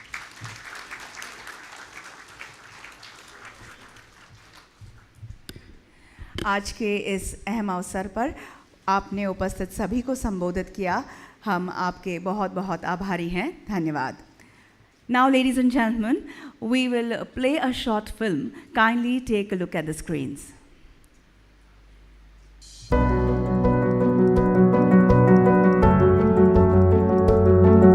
There are followers, there are leaders, and then there are visionary. Taking people and society to where they ought to be rather than where they want to be is what separates a visionary from a mere leader. This rare quality is what sets apart Nitin Gadkari, Minister of Road Transport and Highways, from many of his ilk. Born in 1957 into a free-thinking agricultural family, Nitin Gadkari at heart has always been a social worker inspired by the RSS founder KB Hedgewar's ideals of humanity and nation building.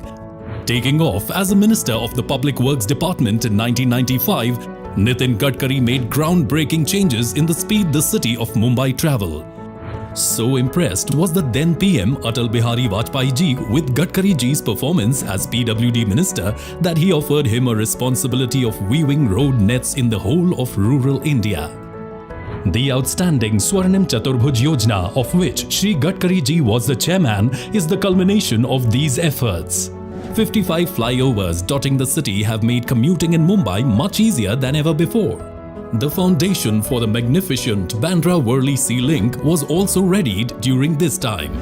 The jewel in the crown of Maharashtra, India's first expressway, the world-class Pune-Mumbai Expressway, is also a futuristic project imagined and brought to fruition by Nitin Gadkari.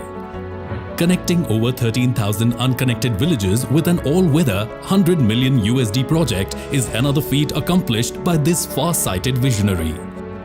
Nagpur, his hometown, has seen first of its kind double-decker bridge. An innovative beautification of flyover using local artists and painting of great political and social leaders was added attraction. Ajni Intermodal Station will have connectivity between long-distance buses, city buses, railways, metro and indirect link with city airport. Nagpur Broad Gauge Metro, which is a commuter rail project planned for Nagpur city and extending up to adjacent areas of Wardha, Narkhed, Ramtek, Bhandara and Chhindwara. World-class institutions like IIT, IIM and AIIMS emerge and thrive under his watchful gaze. This is in addition to the over 1,000 Ekal Vidyalayas that go a long way into molding the future tribal generations. Performing over 10,000 successful heart surgeries is another stupendous achievement in his illustrious career as a warm-hearted do-gooder. The city of Nagpur is the first city to explore alternative biofuels for transport. These include bio-CNG buses. His innovative idea of India's first of its kind CNG-run tractor has proved to be farmer-friendly, cost-effective and helping in reducing air pollution. In a historic push for biofuels, Gadkari ji is introducing flex engines which will run on 100% ethanol, directly providing additional income to farmers and the agricultural sector. Sanskritik Mahotsav, motivating local artists to go nationally.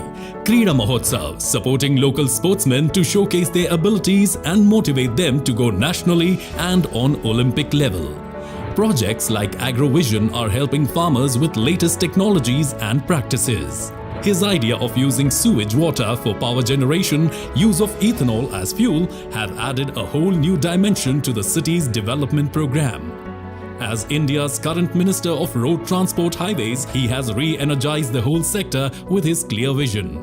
With more than 40,000 kilometers of national highways constructed in the last 7 years, 60,000 kilometers of new roads under his supervision are being constructed. The speed of road construction from a mere 3 kilometers in 2014 has grown to 40 kilometers in 2021. The dazzling Delhi-Mumbai Expressway has set 4 new world records with 12,500 cubic meters of concrete being laid down on the 4-lane stretch of 25.4 kilometers.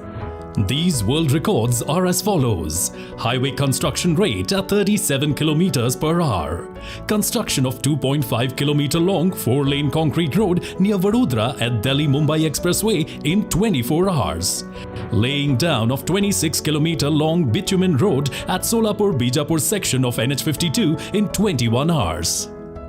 A 50% growth in the length of the national highways in the last 7 years of the NDA government is a monumental achievement. The figures went up from 91,287 kilometers to 1,37,625 kilometers. Going further, INR 3.32 lakh crore is allotted for 22 greenfield expressways, initiated by the bridge building messiah, as he is fondly referred to. Bharatmala and Sagarmala, two world-class access-controlled expressway projects led by Nitin Gadkari, are presently in various stages of construction. The Bharatmala project seeks to eliminate the perennial road traffic movement imbroglio across the country. With Nitin Gadkari taking charge, India's much maligned logistics sector has also metamorphosed from a point-to-point model to a hub-and-spoke model. This multimodal transport system integrates railways, highways, inland waterways, and airports, conjuring a highly effective transportation grid, substantially reducing logistic costs and pollution.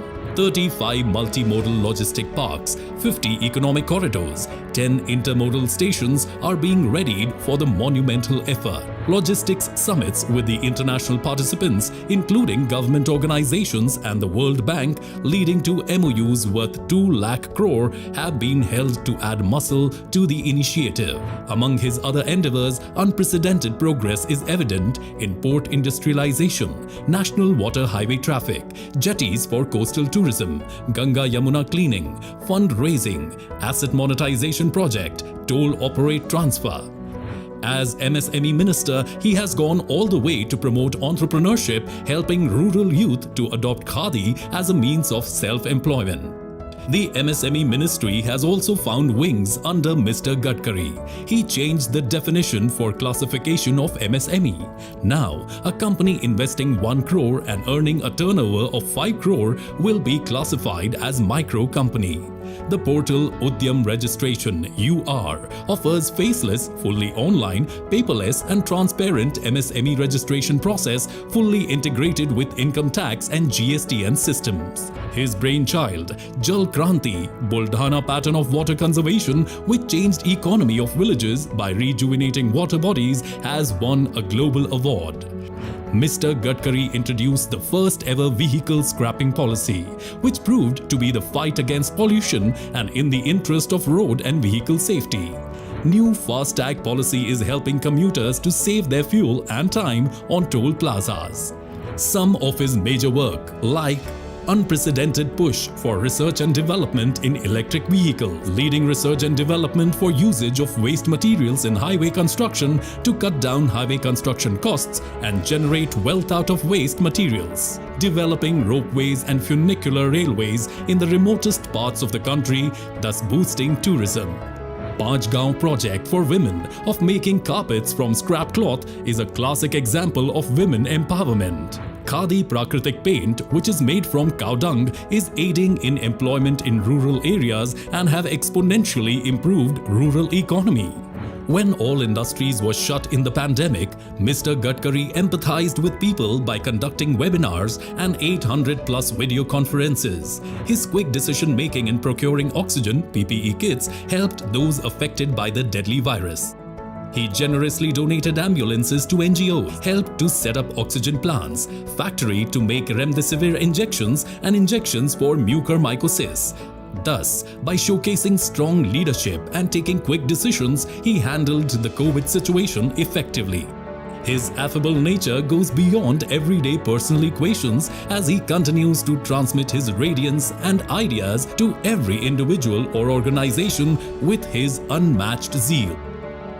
Gifted with an ability to dream the seemingly impossible dreams and getting them to fruition also defines this clairvoyant visionary. Nitin Gadkari shines on as one of modern India's pioneering leaders and his work a template for the coming generations. If there ever was the infrastructure man of India, he would answer to the name Nitin Jairam Gadkari.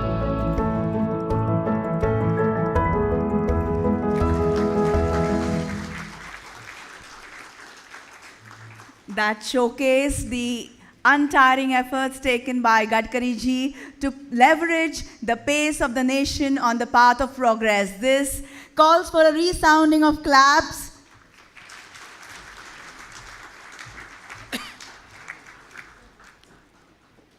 Maharashtra के मुख्यमंत्री आदरणीय एकनाथ जी शिंदे, उप मुख्यमंत्री आदरणीय देवेंद्र फडणवीस जी, केंद्र सरकार में मेरी सहयोगी मीनाक्षी जी, हमारे सीआई के चेयरमैन आदरणीय संजीव बजाज, श्री चंद्रजीत बैनर्जी, श्री राजन नवानी जी, उपस्थित सभी सम्मान्य अतिथिगण, भाई और बहनों, स्वाधीनता के अमृत महोत्सव के उपलक्ष्य में जिन विशेष कार्यक्रमों का आयोजन हुआ है, जिसमें हमारे प्रधानमंत्री जी का सपना है कि $5 ट्रिलियन की इकोनॉमी बनाना और भारत को आत्मनिर्भर भारत बनाना, इसी बात के लिए आप सबके सहयोग लेकर आगे बढ़ने के लिए आज के कार्यक्रम का आयोजन हुआ है। सबसे पहले मैं एकनाथ जी और देवेंद्र जी के नेतृत्व में महाराष्ट्र के नई सरकार को हृदय से बहुत बहुत शुभकामनाएं देता हूं, शुभेच्छाएं देता हूं। मैंने उनको यही कहा था कि अमृत महोत्सव के निमित्त हमने आपको ऐसा अमृत पिला दिया है कि आपको अब अमरत्व प्राप्त हुआ है। निश्चित रूप से एकनाथ जी और देवेंद्र जी के नेतृत्व में महाराष्ट्र और प्रगति और विकास की ओर आगे जाएगा और प्रधानमंत्री मोदी जी के नेतृत्व में हम सब लोग पूरी ताकत और शक्ति के साथ महाराष्ट्र को सहयोग करेंगे, ये विश्वास उनको देता हूँ। वैसे महाराष्ट्र एक ग्रोथ इंजन है और मुंबई जो है वो हमारे देश की एक प्रकार से इकोनॉमिक कैपिटल है और $5 ट्रिलियन की अगर इकोनॉमी बनानी है तो मुझे पूरा विश्वास है कि मुंबई और महाराष्ट्र के बिना वो सपना कभी पूरा नहीं हो सकता। हमारे देश में महाराष्ट्र का हमारे देश के आर्थिक विकास में बहुत बड़ा योगदान है। हमारे देश के जीडीपी में मैन्युफैक्चरिंग सेक्टर जो है उससे 22 से 24% जो कंट्रीब्यूशन है, उसमें मैक्सिमम कंट्रीब्यूशन महाराष्ट्र से होता है। सर्विस सेक्टर में हमारे जीडीपी में जो 52 से 54% कंट्रीब्यूशन है, उसमें भी मैक्सिमम कंट्रीब्यूशन महाराष्ट्र का है। और विशेष रूप से एग्रीकल्चर ग्रोथ रेट जो बढ़ाना हमारे लिए सबसे आवश्यक है और जिसके लिए महाराष्ट्र बहुत बड़ी भूमिका अदा कर रहा है, और वो भी आज 12% है और जो हम चाहते कि हम 20% तक ले जाए, वो भी भारत में अगर सबसे प्रोग्रेसिव एग्रीकल्चर कहीं है तो वो महाराष्ट्र में है। और उसको और गति देने का जो संकल्प एकनाथ जी और देवेंद्र जी ने व्यक्त किया है, उससे निश्चित रूप से आत्मनिर्भर भारत बनने में बहुत सहयोग प्राप्त होगा। मैं विशेष रूप से इंफ्रास्ट्रक्चर की बात करूंगा कि देवेंद्र जी ने समृद्धि महामार्ग बनाया। एकनाथ जी उस समय एमएसआरडीसी के मंत्री थे और एमएसआरडीसी का मेरा इतना संबंध है कि एमएसआरडीसी का फाउंडर मैं हूँ। तो एमएसआरडीसी का मुझे याद है कि इसी हॉल में एमएसआरडीसी की स्थापना होने के बाद एक कार्यक्रम हुआ था और उस कार्यक्रम में हिंदुस्तान कंस्ट्रक्शन कंपनी के अजीत गुलाबचंद जी भी उपस्थित थे। तो क्वेश्चन में उन्होंने मुझे पूछा था, तो मैंने बताया हम हाईवे बनाएंगे, फ्लाईओवर बनाएंगे। तो उनको लगा नहीं कि हम बना पाएंगे। तो उन्होंने कहा आप कम से कम जो रोड है वो तो अच्छे बनाओ। पर आज एमएसआरडीसी ने वर्ली बांद्रा सीलिंग प्रोजेक्ट हो, 55 फ्लाईओवर्स हो, एकनाथ जी इसका अपना एक रिकॉर्ड हुआ है। जो मुंबई पुणे एक्सप्रेस हाईवे के लिए उस समय धीरूभाई जी का आग्रह था, अंबानी जी का, जिसका लोवेस्ट टेंडर 3600 करोड़ रुपए में था, मैं 97 की बात कर रहा हूँ, वो हाईवे एमएसआरडीसी ने उस समय का केवल 1650 करोड़ रुपए में बांधकर पूरा किया और रिकॉर्ड बना। जो फ्लाईओवर की कीमत, जो 55 फ्लाईओवर की कीमत 2000 करोड़ रुपए थी, वो एमएसआरडीसी ने केवल वो काम 950 करोड़ रुपए में किया। तो पहली बार एस्टिमेट कॉस्ट से कम पैसे में काम करके एमएसआरडीसी ने दिखाया। और देवेंद्र जी के नेतृत्व में आप जब मंत्री थे तो आपने समृद्धि महामार्ग भी बहुत अच्छे तरीके से बनाया। कल मैं गवर्नर साहब को लेकर मैं अकोला जा रहा था, तो फ्लाइट में मैं उनको समृद्धि महामार्ग दिखा रहा था, और सही में ये समृद्धि महामार्ग महाराष्ट्र के इतिहास के लिए एक समृद्धि देगा, और इसलिए स्वाभाविक रूप से आज महाराष्ट्र और प्रगति और विकास की ओर जा रहा है। और स्वाधीनता के 75 साल में मैं ये मानता हूँ कि निश्चित रूप से आपके नेतृत्व में आगे आने वाले 25 साल की विजन निश्चित रूप से बनेगी, जो महाराष्ट्र की तस्वीर को बदल तो देगी ही, केवल देश में नहीं तो पूरे वर्ल्ड में निश्चित रूप से महाराष्ट्र आगे जाएगा। एक महत्वपूर्ण बात है कि जो मैं आपसे आज इस निमित्त रिक्वेस्ट करूंगा कि हम दिल्ली से मुंबई हाईवे बना रहे हैं, और ये हाईवे लगभग 70% इसी साल दिसंबर में पूरा हो रहा है। 1 लाख करोड़ का एक ही हाईवे है, और मेरा ड्रीम है कि नरीमन पॉइंट से यानी ताज होटल से दिल्ली में 12 घंटे में पहुंचना। और इसलिए ये जो हाईवे है इसमें एक ही अड़चन है कि हमारा हाईवे JNPT तक जा रहा है, और लगभग सब पैकेज में काम शुरू हो गया है। अब वर्ली बांद्रा जो है वो बनाने का मुझे सौभाग्य मिला, तब मेरी बहुत इच्छा थी कि मैं वर्ली बांद्रा को वसई विरार तक लेके जाऊं, पर फेज़ 1 बाद में हुई, बाद में हमारी सरकार चली गई, पर बाद में फेज़ 2 में बाद में वसई विरार तक ले जाने की बात नहीं हुई, अभी काम शुरू हुआ है।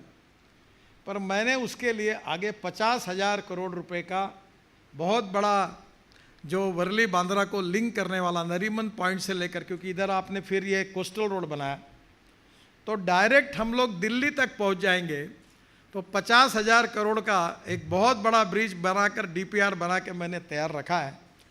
मेरी 2-3 केवल कंडीशंस है कि वो जो GST लगेगा महाराष्ट्र का उसको मुझे माफ़ कर दो स्टील और सीमेंट का, और एग्रीगेट और सीमेंट जो लगेगा उसको रॉयल्टी फ्री कर दो, और थोड़ा सा ब्रिज के बाजू में जो खाली लैंड पड़ी होगी वो दे दो। 50,000 करोड़ मैं लगा दूंगा और ये हाईवे बना दूंगा, तो ये मुंबई के लिए बहुत बड़ा होगा। इसमें नई मुंबई जो है वो काफ़ी बड़ी डेवलप होगी। दूसरी और एक इम्पॉर्टेंट बात जो है, जो आज इंफ्रास्ट्रक्चर में ऑलरेडी हो रही है, कि अभी हम लोग पुणे से बेंगलोर हाईवे बना रहे हैं, पर बीच में उस समय के उप मुख्यमंत्री अजित पवार और मैं पूना में हमारी मीटिंग हुई, अधिकारियों के साथ भी हुई, और अब उसको मैं मुंबई से बेंगलोर हाईवे बना रहा हूँ। ये जो वेस्टर्ली बाईपास है, जो टोल नाका आखिरी का है पूना जाते समय, खंडाला के बाद, लोनावाला के बाद, उसके बाद में वहीं से पुणे के रिंग रोड को जोड़कर पुणे से बेंगलोर केवल 3.5 घंटे में होगा, और 4.5 घंटे में हम मुंबई से बेंगलोर तक पहुंचने की कोशिश करेंगे, क्योंकि ये 125-130 किलोमीटर के स्पीड से जा पाएंगे। तो मुझे लगता है कि इसका भी भूमि पूजन अलाइनमेंट पक्की हो गई है, और ये भी आने वाले 2-3 महीने में इस कार्य की शुरुआत होगी। और दूसरा, पुणे से औरंगाबाद ये नए रोड का भी हमने अलाइनमेंट पक्की कर दी है, और पुणे से औरंगाबाद संभाजीनगर 2 घंटे में होगा। तो मेरा आपसे अनुरोध है कि दोनों हाईवे के लिए आपके नेतृत्व में तुरंत लैंड एक्विजिशन के कार्य की शुभारंभ होकर अगर शुरू हो जाएगा तो निश्चित रूप से महाराष्ट्र के लिए इसका बहुत बड़ा उपयोग होगा। और एक महत्वपूर्ण बात है कि इस हाईवे से मैं आपसे अनुरोध करूंगा कि जैसे आपने नई मुंबई बनाई है, वैसा नया पूना और नया औरंगाबाद बनाने का हाईवे के बाजू में एक बहुत अच्छा अवसर है, क्योंकि हाईवे बनने के बाद सब लोग ज़मीन खरीद लेते हैं। हम हाईवे बनाने के पहले महाराष्ट्र सरकार ज़मीन खरीदी करे, जिसके लिए मैं सहयोग करूंगा, और वहाँ नई टाउनशिप अगर आप बनाएंगे तो वो एक बहुत अच्छी तरह से औरंगाबाद के लिए, संभाजीनगर के लिए और पूना के लिए भी बहुत बड़ा योगदान हुआ। एक अच्छी बात हुई है कि मुंबई और पूना का पोल्यूशन जो है, जो ठाणे का है, इसमें सबसे बड़ा प्रॉब्लम है कि जो हमारा पूरा जम्मू कश्मीर से लेकर पूरा उत्तर का जो ट्रैफिक आता है, दिल्ली, पंजाब, हरियाणा, राजस्थान, गुजरात, ये पूरा मुंबई आता है और मुंबई से पूना जाता है, और पूना से एक तरफ सोलापुर और एक तरफ कोल्हापुर जाता है साउथ जाने के लिए। पर अब हमने एक नया रोड बनाया जो सूरत से, डायरेक्ट सूरत से नासिक और नासिक से अहमदनगर और अहमदनगर से सोलापुर और सोलापुर से आगे एक तरफ वो हैदराबाद, त्रिवेंद्रम, बेंगलोर तक पूरे तरह हमने हाईवे उधर मार्क किए हैं, तैयार किए हैं। तो मुझे लगता है कि ये पूरा जो साउथ का ट्रैफिक है मुंबई और पुणे आने वाला है, इसमें 50% कम हो जाएगा। तो इसमें पुणे और मुंबई का पोल्यूशन भी काफ़ी कम होगा, ठाणे का बहुत कम होगा। और इसलिए ये भी आप इसके लिए ज़रूर प्राथमिकता दीजिए, जो आपके नेतृत्व में ये महाराष्ट्र के लिए बहुत महत्वपूर्ण होगा। नागपुर से हैदराबाद का भी हाईवे बना रहे, जिसमें देवेंद्र जी का वो और मैं दोनों नागपुर के हैं, तो दोनों बैठकर उसमें का समाधान तो हम तुरंत उस पर काम शुरू करेंगे। महाराष्ट्र में सबसे बड़े इम्पोर्टेंट है शुगर इंडस्ट्री, और महाराष्ट्र में आज जो कुछ समृद्धि आई है, एग्रीकल्चर ग्रोथ रेट बढ़ा है, वो वेस्टर्न महाराष्ट्र में, मराठवाड़ा में, अब विदर्भ में थोड़े प्रमाण पर शुगर इंडस्ट्री के कारण बहुत प्रगति हुई है। हमारे देश में टोटल 340 लाख टन शुगर जो तैयार होती है, उसमें 50% शुगर महाराष्ट्र में होती है। और इस साल sugar surplus, corn surplus, rice surplus, इसके नई समस्याएं खड़ी हुई है। तो मैक्सिमम शुगर का कन्वर्शन इथेनॉल में करने की दो नीतियों को भारत सरकार ने अनुमति दी, जिसका सबसे बड़ा फ़ायदा महाराष्ट्र को हो रहा है। और इसलिए ये जो इथेनॉल है, अभी हमने पेट्रोल में तो 20% डालने का निर्णय किया, फिर भी हमें बहुत शॉर्ट सप्लाई है, 10% अभी पूरा हुआ है। पर अभी हमने एक नया निर्णय हुआ है कि मैं एक बार पढ़ते पढ़ते रशियन साइंटिस्ट, उन्होंने एक प्रयोग किया कि इथेनॉल की कैलोरिक वैल्यू पेट्रोल की तुलना में 1 litre petrol equal to 1 litre 300 ml of ethanol. तो उस समय ये देखकर मुझे लगा कि ये हमने करना चाहिए, तो मैं रशियन साइंटिस्ट को मैंने इंडिया में बुलाया, और उनका प्रेजेंटेशन लेने के बाद मुझे लगा कि हो सकता है। तो इंडियन ऑयल के जो चेयरमैन है मिस्टर वैद्य, उनको और राम कुमार करके रिसर्च लेबोरेटरी के डायरेक्टर है, उनको दोनों को बुलाकर उसका प्रेजेंटेशन दिया। तो राम कुमार जी ने मुझे कहा कि ये मुझे कठिन लगता है सर। मैंने बोला ट्राई करके देखिए, और उनने 3 महीने ट्रायल दी फरीदाबाद में। अब उन्होंने मुझे सर्टिफाई करके लेटर मुझे और पेट्रोलियम मिनिस्ट्री को दिया है कि ये इससे इथेनॉल की कैलोरिक वैल्यू पेट्रोल के बराबर होगी, यानी इथेनॉल का एवरेज जितना मिलेगा उतना ही पेट्रोल का एवरेज मिलेगा। तो स्वाभाविक रूप से मैं आपसे अनुरोध करूंगा कि अब फ्लेक्स इंजन की गाड़ियां अगले महीने से आ रही है। इसमें से टोयोटा, हुंडई, सुजुकी, और ये ब्राज़ील, यूएसए और कनाडा में है। और वो जो गाड़ियां है, और बजाज की स्कूटर 2 व्हीलर, टीवीएस की और हीरो की भी आई है, और ऑटो रिक्शा भी आई है। तो अब महाराष्ट्र से पेट्रोल को हद्दपार करिए। पेट्रोल 120 रुपये लीटर और इथेनॉल 62 रुपीज़ लीटर आएगा, कैलोरिक वैल्यू सेम होगी, तो ग्राहकों का भी फायदा होगा। मैं आपसे विशेष रूप से अनुरोध करूंगा कि ई व्हीकल की बात मैं जब करता था तो लोग कहते थे कि होगा नहीं। अब मुंबई में ई बसेस आ गई, पूना में आ गई।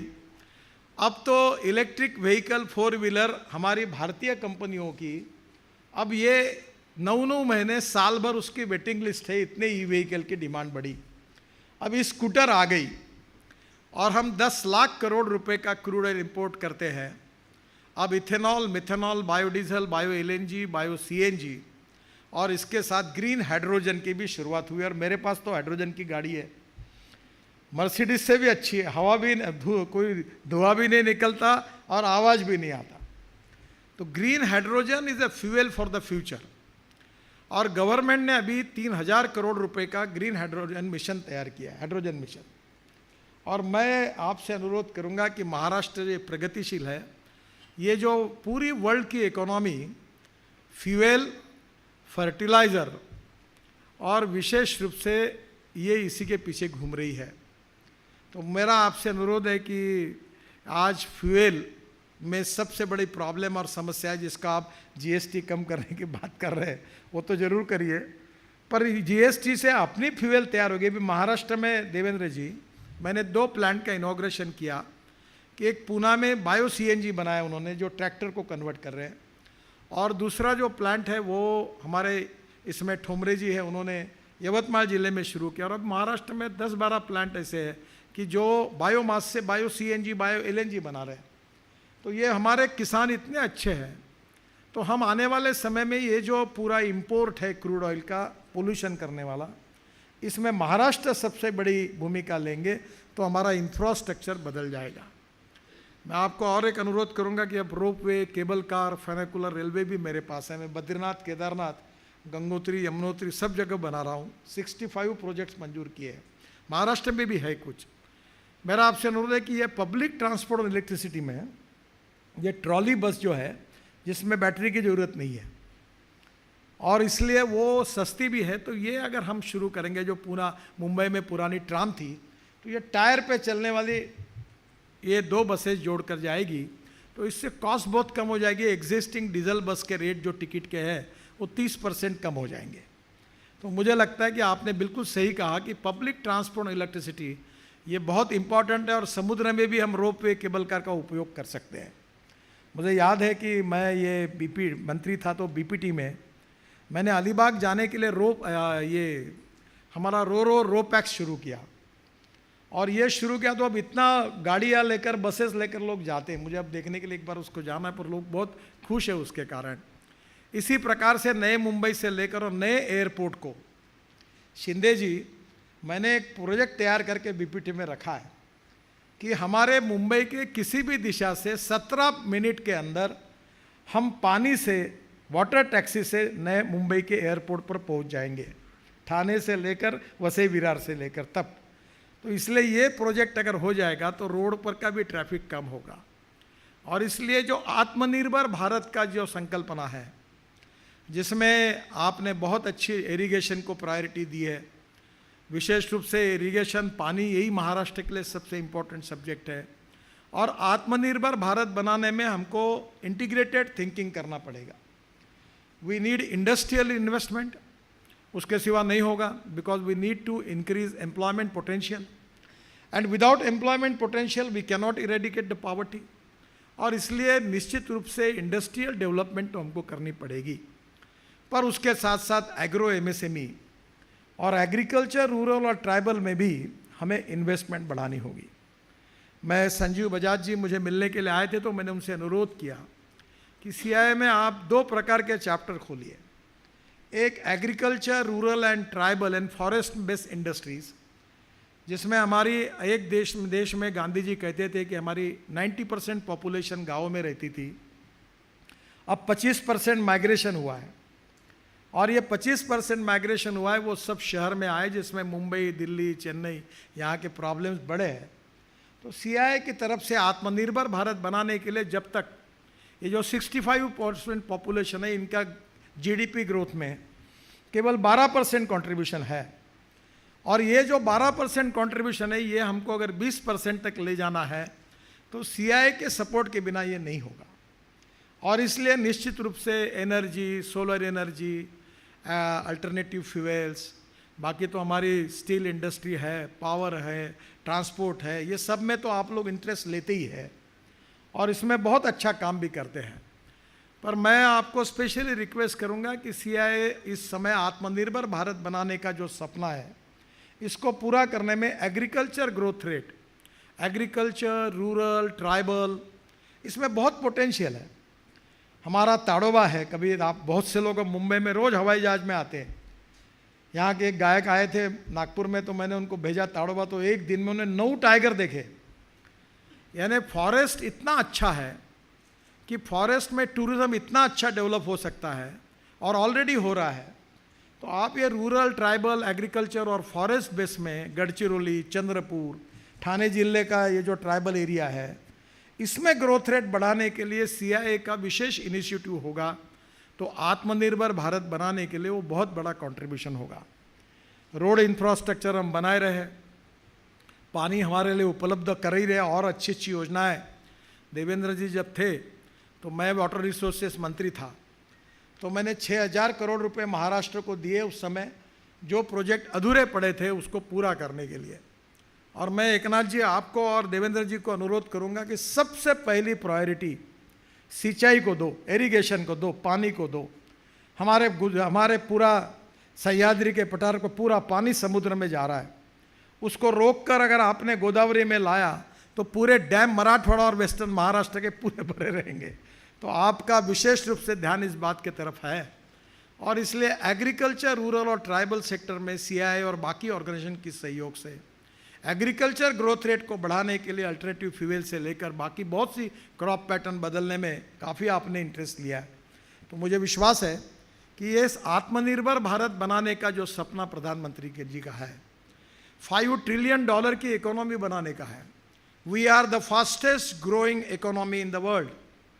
और आज हमारा देश ऐसा है कि हमारे पास सबसे ज़्यादा young talented engineering power, man power हमारे देश में है। Innovation, entrepreneurship, science, technology, research, skilled and successful practices, we name it as knowledge and conversion of knowledge into wealth is the future. इसमें महाराष्ट्र सबसे अग्रेसर है, और वेस्ट टू वेल्थ में भी महाराष्ट्र अग्रेसर है। आप देश को मार्गदर्शन करने की क्षमता रखते हैं, और इसलिए निश्चित रूप से आने वाले समय में प्रधानमंत्री जी ने जो 75 साल हमारे देश को पूरे हुए हैं, इस 8 साल में हमने सभी क्षेत्रों में काम किया है। बहुत बड़ा उसका किताबें लिखी जा सकती है, प्रेजेंटेशन किया जा सकता है। मैं मानता हूं कि we are a rich nation with a poor population. इस 8 साल में बहुत बड़ा परिवर्तन दिखा। इसके पहले क्या हुआ इसका मैं चर्चा नहीं करूंगा, but the wrong economic policies and bad and corrupt governance and visionless leadership, यही हमारी समस्या थी। और इसलिए आज हमारे देश की कहानी बन गई rich nation with a poor population. But this is the appropriate time for the country that with appropriate leadership and appropriate vision, we can make miracles. We can make Indian economy number 1 economy in the world. We are the fastest growing economy in the world. और ये उद्योग क्षेत्र के सहयोग के बिना नहीं हो सकता। उद्योग, एग्रीकल्चर दोनों में भी हमें बहुत बड़ा ट्रांसफॉर्मेशन लाना पड़ेगा। और मैं अक्सर इस बात को कहते रहता हूँ कि politics is the instrument of socio economic reform. और आने वाले समय में महाराष्ट्र में निश्चित रूप से ये जो 75 साल पूरे हुए जो अमृत महोत्सव मनाए जा रहे हैं, इस 75 साल में इंस्पिरेशन, मोटिवेशन और भारत सरकार का, मोदी जी के नेतृत्व में हमारी सरकार का पूरा सपोर्ट लेकर आने वाले समय में इंडस्ट्री, ऐसे एग्रीकल्चर, इंफ्रास्ट्रक्चर, पावर, टूरिज़्म, इन सब सेक्टर में बहुत बड़ी प्रगति होगी। और सीआईआई में विशेष रूप से संजीव जी से अनुरोध करूँगा कि एग्रीकल्चर, रूरल, ट्राइबल के बारे में भी इन्वेस्टमेंट भी चाहिए, इनोवेशन भी चाहिए, रिसर्च भी चाहिए, और उसके साथ सक्सेसफुल प्रैक्टिसेस भी चाहिए। और मैं विश्वास रखता हूँ कि there are hundreds of good experiments. हम लोग बायो सीएनजी बना सकते हैं, एलएनजी बना सकते हैं, इथेनॉल की इकोनॉमी बना सकते हैं। Everything is proven. मैं मानता हूँ कि प्रूवन टेक्नोलॉजी जो है वो बहुत ही आवश्यक है। Availability of raw material, effective marketing और इकोनॉमिक वायबिलिटी, और इसमें आप जैसे लोग निश्चित रूप से एक नई दिशा दे सकते हैं। और राज्य सरकार का सहयोग, आपका सहयोग और भारत सरकार की समर्थन से मुझे लगता है कि निश्चित रूप से ये सपना पूरा होगा। मैं आज फिर से एक बार एकनाथ जी को और देवेंद्र जी को, पहला ही कार्यक्रम उनका था और हमने उनका ऐसा अमृत पिला दिया है कि अब मुझे नहीं लगता कि उनकी गाड़ी कहीं रुक पाएगी, और बहुत गति से, तेज़ी से, बुलेट ट्रेन से भी ज़्यादा स्पीड से महाराष्ट्र के विकास की यात्रा और आगे जाएगी। और सीआईआई से लेकर आप सब लोगों का, इन्वेस्टर्स का बहुत अच्छा सपोर्ट मिलेगा। मैं इस कार्यक्रम के लिए सीआईआई को बहुत बहुत शुभकामनाएं देता हूं, और मीनाक्षी जी को धन्यवाद लेता हूं कि उनके विभाग की ओर से उन्होंने विशेष रूप से आज इस अमृत महोत्सव के निमित्त इस कार्यक्रम का आयोजन किया, इसलिए उनको भी बहुत बहुत धन्यवाद। नमस्कार, थैंक यू। देश को प्रगति पथ पर गतिमान रखने में आपका जो योगदान है वो अतुलनीय है। हम दिल की गहराइयों से आपके सदा ऋणी रहेंगे। Ladies and gentlemen, time now to present the vote of thanks, and I will request Mr. Rajan Navani, Chairman CII Council on India at 75.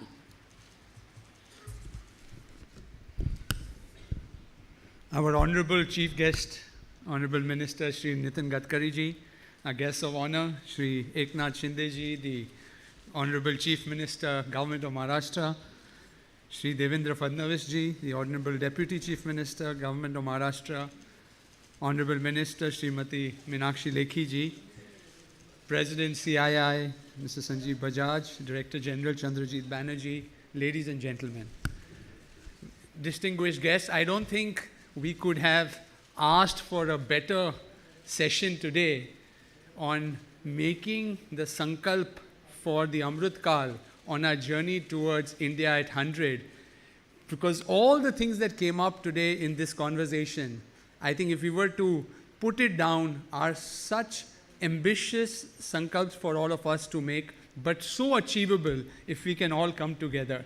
And I think the success of this event is really about India at 75 Foundation, CII, Ministry of Culture, government, center, state, all stakeholders coming together, business, industry, large scale, small scale, coming together to really take a Sankalp that we will achieve an inclusive, developed India by India at 100. और जो मैंने सुना है और जिस तरह से बातें हुई हैं, I think, you know, the road to riches path is not road from riches, which is the only aspect, but so many things of fast tracking with ethanol, bullet trains, the ability to take India to a position of leadership in the world is so truly achievable.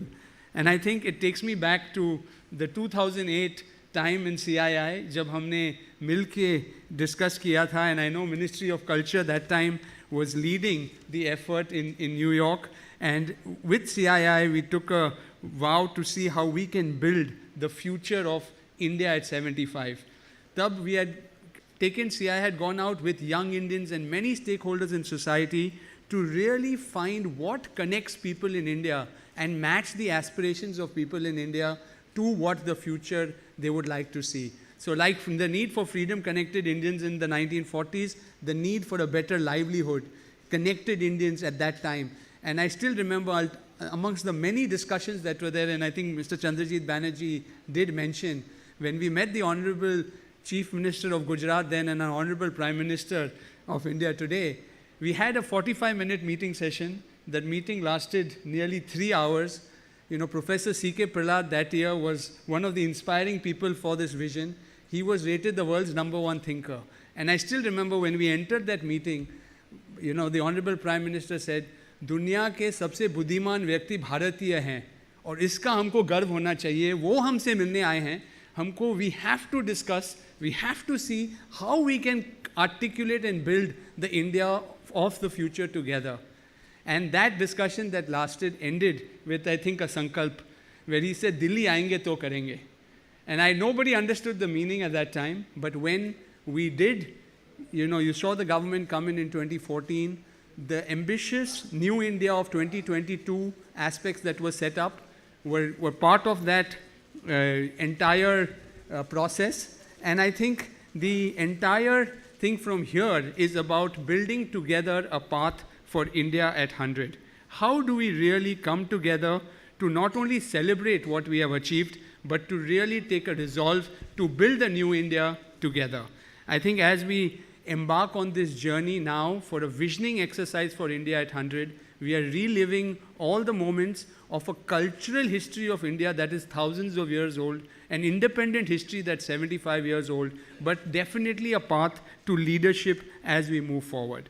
So I would really like to take this opportunity to really thank Shri Nitin Gadkari ji. I would like to definitely thank our Honorable Chief Minister Shri Eknath Shinde ji and Shri Devendra Fadnavis ji for all your inputs, your words, your guidance, and for this being the first meeting, as you all have said, of this entire journey towards Amrit Kal, towards the India at 100. And I really think that there is an opportunity for us to build diversity, to really bring in an outlook that will not only take India to 75, from 75 to India at 100, but even beyond. On behalf of CII, on behalf of India at 75 Foundation, on behalf of the Ministry of Culture, and under the aegis of Amrit Mahotsav Foundation, I really thank all of you for being here and for gracing this inaugural session. Thank you.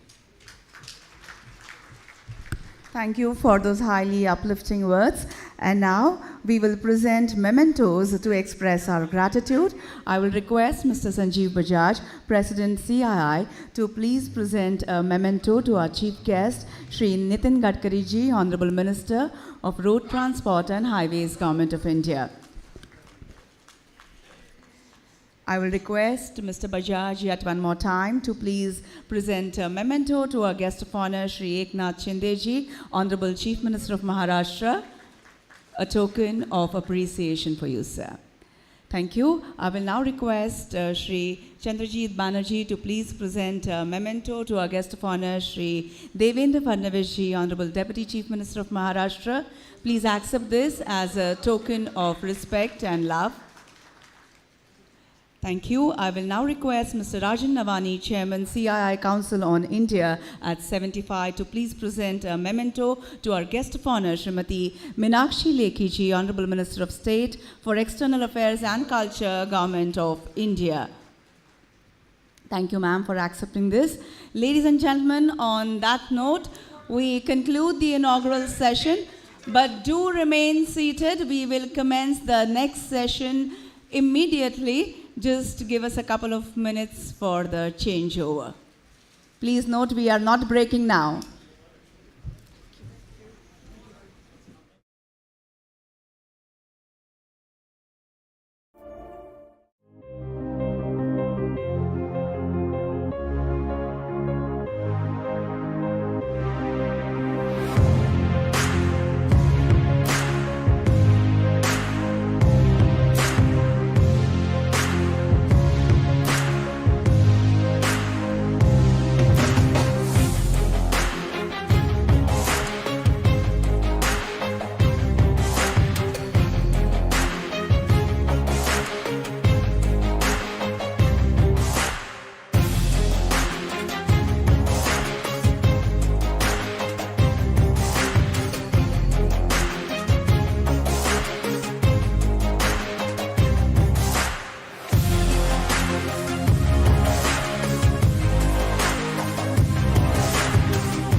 Come back to your seats.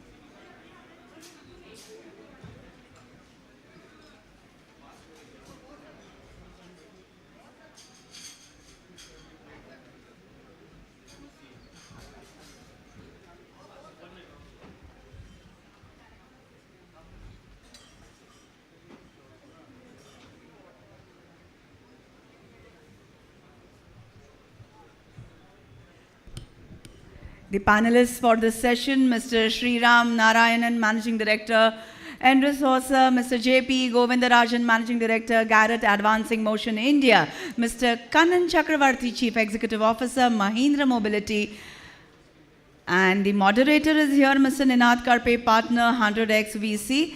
So is Madam Gitika Kamli, Managing Partner, Future Factory LLP. So the panelists and the moderator all are here. Can I request all those behind? We will make this a short and quick session. We all are aware about the time. So can I request one and all to please settle down quickly?